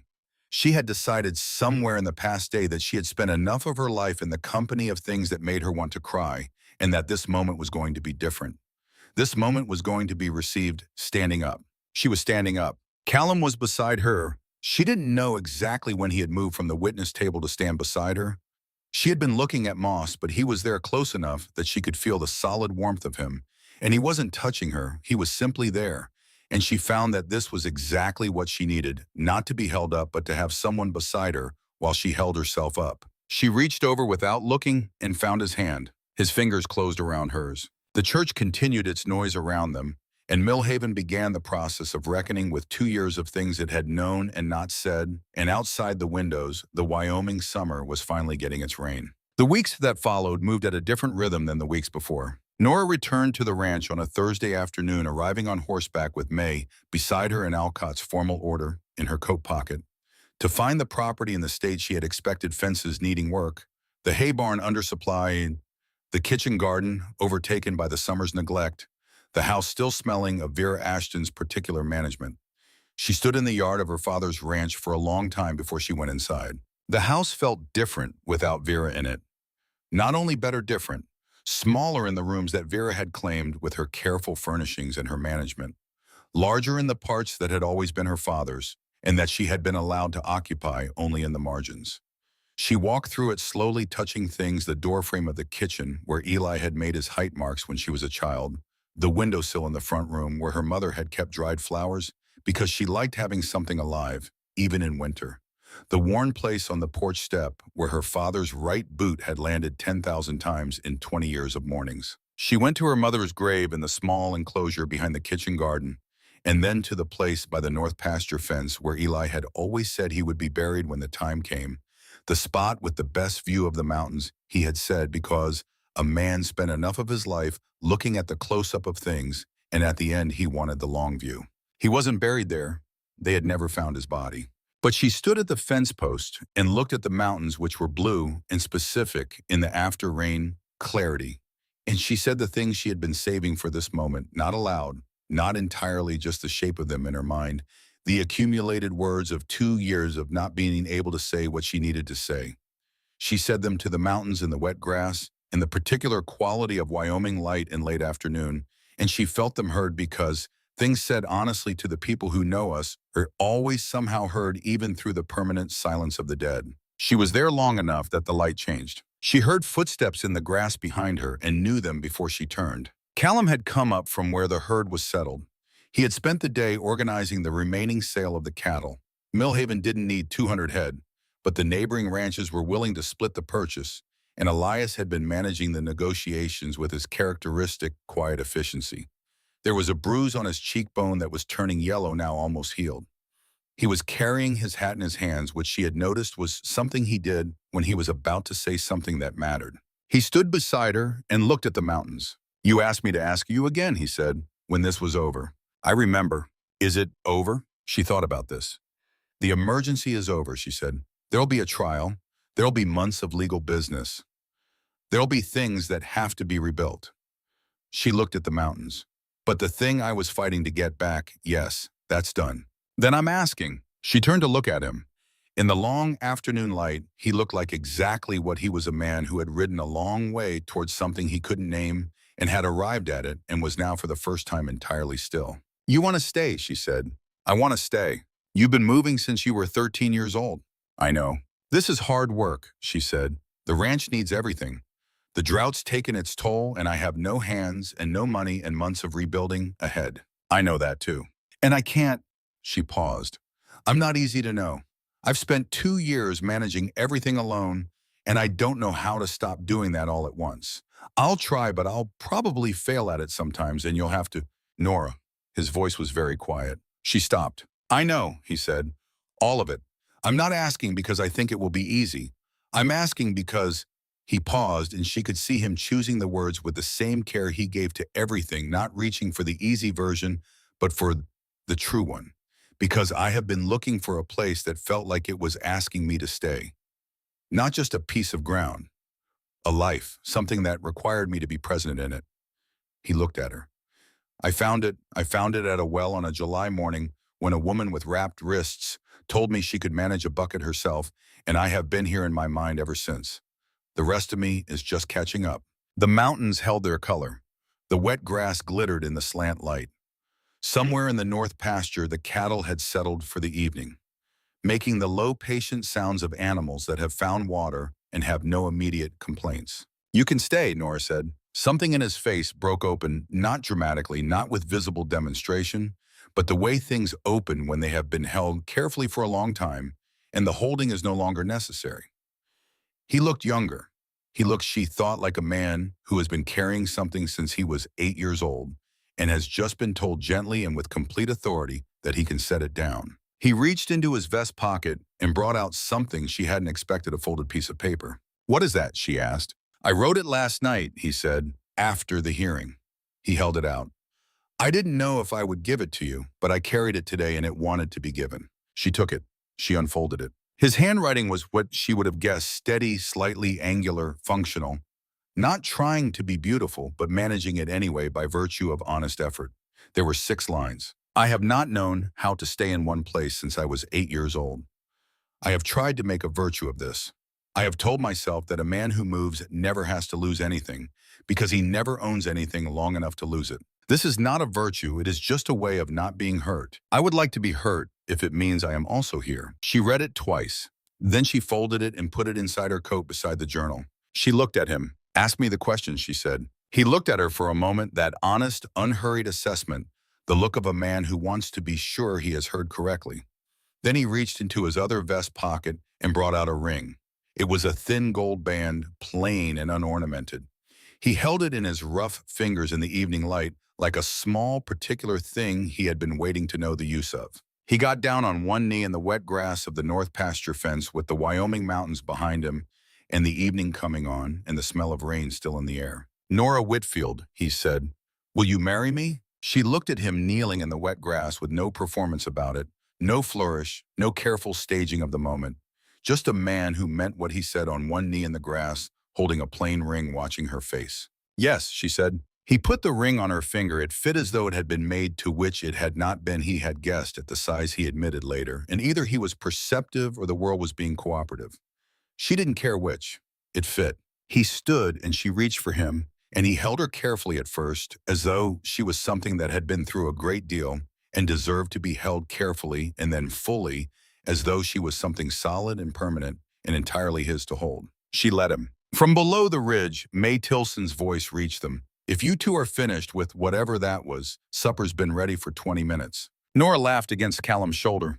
The laugh came out sudden and real and slightly wild, the laugh of someone who has been keeping it in for longer than they realized. She's been listening, Callum said. She always listens. Is that going to be a feature of our lives? Almost certainly. She pulled back and looked at him, her ranch his ring on her finger, the mountains going gold behind him. Come on. She'll have made something good. They walked back toward the light together. The autumn came in soft that year, which everyone in Millhaven said was deserved. The rain that had begun the night before the hearing continued intermittently through August, breaking the drought with the gradual generosity of something that had been building up for a long time. The creek ran again. The grass came back, first tentative, then certain, the north pasture greening in a way that made Nora's chest ache, with the specific pleasure of seeing a thing restored to what it had been meant to be. The kitchen garden, which she had reclaimed from its 2 summers of neglect, began to produce. The trial of Silas Merritt lasted 6 days. The jury deliberated for 3 hours. Guilty on all counts: murder, fraud, conspiracy, obstruction of justice. The sentence was 25 years at the territorial prison in Laramie. His mind was seized. His interests in the land office and the local government were dissolved. The banking empire he had built on Eli Whitfield's stolen land was, if not destroyed, significantly reduced. Vera Ashton's proceeding was separate and slower, and in the end more complicated. She cooperated fully. Cecily's testimony and Vera's own prepared statement detailing the conspiracy from her perspective provided details that the prosecution used to build the Merritt case. The judge, it was Moss still who had decided to stay on for both trials because he was the right man for it, sentenced Vera to 5 years suspended with conditions that included restitution and a permanent prohibition from holding any property rights in Wyoming territory. She left Millhaven on a Tuesday morning in October. She went east in the direction of nothing specific, which was perhaps the most honest direction a person in her position could have chosen. Cecily did not go with her. Cecily stayed. She had been offered a teaching position at the Millhaven school. One of the teachers was leaving to be married, and the school board needed someone quickly. Cecily took it. She was good at it in a way that surprised some people and didn't surprise Nora at all. She was precise and patient and had the quality of someone who has spent a long time observing people carefully, which is perhaps the most useful quality a teacher can have. She came to the ranch on Sundays, sometimes for supper, for company, for the irregular comfort of a place that had been complicated for her and was now slowly becoming something else. The first time she came, she and Nora had stood in the kitchen together and found that they didn't quite know what to say to each other, which was perhaps the most honest beginning available to them. They made a pot of coffee and talked about the school and the weather, and very carefully and gradually, like people moving through a room that has had furniture rearranged in the dark, they found their way around each other. They would not be sisters. They had not been raised as sisters. They had been raised as opposing pieces in someone else's arrangement, and undoing that entirely was not the work of one autumn. But they were, Nora thought, becoming something cautious and reciprocal, and in its own way good. Luther Cutter came down from his eastern claim in November. He sold the claim and bought a small place on the south edge of Millhaven and went back to ranch work, which was what he knew. He came to Whitfield Ranch twice a week to help with the rebuilding. There was always rebuilding. The ranch had been in poor shape for 2 years, and the drought had not helped, and he worked alongside Callum with the silent, devoted efficiency of a man who understands that certain debts are paid in labor rather than words. Doc Harlan grew visibly lighter over those months. He had been carrying his shame for 2 years, and the carrying had aged him. The putting down of it was slow, and it did not fully restore what had been lost, but it helped. He played checkers with Ben Alcott on Saturday afternoons and complained about the quality of the coffee at the general store and told stories about Catherine Whitfield to Nora when she brought him vegetables from her mother's restored garden, and Nora sat and listened and was grateful because stories about her mother were something she did not have enough of. Alcott was returned to his position as sheriff in December. Greer, the replacement Merritt had backed, resigned quietly and left for Colorado. The vote was not even close.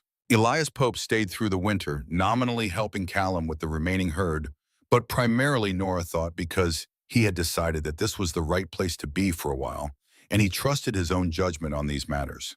He was quiet and present and useful in the way that people are when they have found a rhythm of life that suits them. And he taught Nora three things about horses that she had not known, which was an impressive number given that she had been around horses her entire life. On a Sunday evening in late October, Nora sat on the porch of the Whitfield Ranch with Callum beside her, watching the last of the light leave the mountains. It was the kind of evening that Wyoming does best, the temperature exactly right, the air carrying the smell of turned earth and dried sage, and the distant particular smell of the first snow coming down from the high peaks, still weeks away but announcing itself. The mountains were going from gold to purple to the deep blue that was the last color before dark. In the pasture below the porch, the small rebuilt herd was settling for the night. Callum had his hat off. He was watching the mountains in the specific way of someone who is present where they are and isn't planning to be anywhere else. Callum, Nora said, are you happy? He considered this. She had noticed he gave consideration to questions that some people answered reflexively, a habit she had come to value. He was looking at the mountains when he answered. I've been a lot of places, he said. I've done good work in most of them. I've been useful and capable, and I've been competent in most of my life. But happy is different from competent. He paused. I think I'm happy. I think this is what happy is. I wasn't sure I'd recognize it. She looked at the mountains. I wasn't sure either, she said. It's been a while. He reached over and found her hand. His fingers closed around hers, warm, rough, steady. Your father's journal, he said the last line. She knew it. She had read it enough times that she could have said it in her sleep. He was right, Callum said. She looked at him. He said you were the strongest person he knew.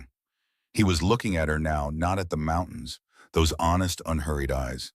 He was right. She felt the words land not with the force of things that are new, but with the weight of things that have been true for a long time and have finally been said in the right place at the right time by the right person. She felt them settle in the place that had been hollow for 2 years, the place that had been carved out by every small and large cruelty and filled with silence, that place that she had been slowly and painstakingly refilling since the morning she walked out of the storage shed for the last time with rope burns on her wrists and a decision made. I know, she said. He told me. Callum smiled. It was the smile she had noticed first at the well-wide, genuine without performance, the smile of a man who has not cultivated charm because he has never needed it. What do you need? He asked. She looked at the ranch her father had built, at the mountains her mother had loved, at the last of the October light on the grass that was green again after the long dry summer. Nothing was, she said. Not right now. Right now I have everything I need. She leaned into him, and he put his arm around her, and she felt the solid warmth of him against her, and the solid ground beneath her feet, and the solid truth inside her coat. Her father's journal, the last entry, the line that had been written for her and had found her as he had trusted it would. In the kitchen, May Tilson's voice carried out to the porch through the open window. She was talking to Elias about something, the sound of it, the particular warmth of a kitchen full of people, and good smells and conversation reached Nora on the porch, and she breathed it in. She's still here, Callum said. She lives here on Sundays now. I stopped trying to send her home. When did that happen? 3 weeks ago. She brought a spare nightgown. I took that as a sign. He laughed. It was a good laugh, easy and real, the laugh of a man who has been somewhere long enough to find things funny again. They sat on the porch until the dark came fully on and the stars appeared. The Wyoming stars, thick and white, enclosed the same stars she had looked at as a child with her father and as a prisoner with nobody, and now with her husband beside her on the porch of her own home. The same stars, a different sky. One more thing happened that autumn, though it happened quietly without ceremony. In November, Nora rode out to the north pasture fence, the spot with the long view of the mountains, the spot where Eli Whitfield had always said he wanted to rest. She went alone early in the morning before anyone else was up. She stood at the fence post with the mountains in front of her, blue and enormous and indifferent in the particular way of things that have been here long enough not to need to prove themselves. She reached into her coat and brought out 2 things, the journal and the letter. The letter had been delivered to Nora by Vera's lawyer in October. Part of the agreement of Vera's sentencing had included turning over all documents belonging to the Whitfield estate. Among those documents, in a locked box that had been in Vera's bedroom since she arrived at the ranch, was a letter addressed to Nora in her father's handwriting. Sealed, dated September 1879, the week before he died. She had not opened it until now. She opened it. Nora, I don't know if you will ever read this. I hope you do. I hope it finds you standing on your own ground, which is to say, on my ground, which will be yours, which is what I have always intended. I have been thinking about what to say for a week, and I keep arriving at the same thing, which is this. I am not afraid for you. I know that sounds wrong given everything, but I have watched you grow up, and I know what you are made of, and I am not afraid for you. I am sorry that I can't be there. I am sorry for whatever is coming. I am sorry most of all that you will have to carry this because it is a heavy thing to carry, and you are the one who will have to carry it, and that is not fair. But you will carry it, and then you will put it down, and then you will do what Whitfields do, which is build something good on whatever ground is left. I love you. I have loved you since the first time I held you, which was in a January that was colder than any I had previously known, and the warmth of you in that cold was the most astonishing thing I had yet experienced. You were astonishing then. I expect you still are. Take care of the land. Take care of yourself. The first one I know you'll do. The second one you'll have to practice. Your father, Eli. She read it twice. Then she folded it carefully and put it back in her coat. She stood at the fence for a long time looking at the mountains. I found it, she said. I'm still standing. The mountains did what mountains do, which is hold their shape against the sky and say nothing and be entirely sufficient. She rode back to the ranch. The morning was cold and clear, and the frost was on the grass, and Callum was in the yard splitting wood when she arrived, his breath steaming in the cold air. He looked up when he heard the horse and met her eyes and said nothing, because some things are visible without explanation. She dismounted and took the reins and led the horse to the barn. She had work to do. She had always had work to do. Now she had the ground to do it on. If this story moved you, if it reminded you that the truth has a way of surviving, even when everything around it tries to bury it, do us one kindness. Subscribe to this channel, like this video, share it with someone who needs to hear that they are not nothing, that their word matters, that the ground they're standing on belongs to them. Turn on notifications so you never miss a story that speaks to what we carry and what we can set down. And tell us, where in the world are you watching from?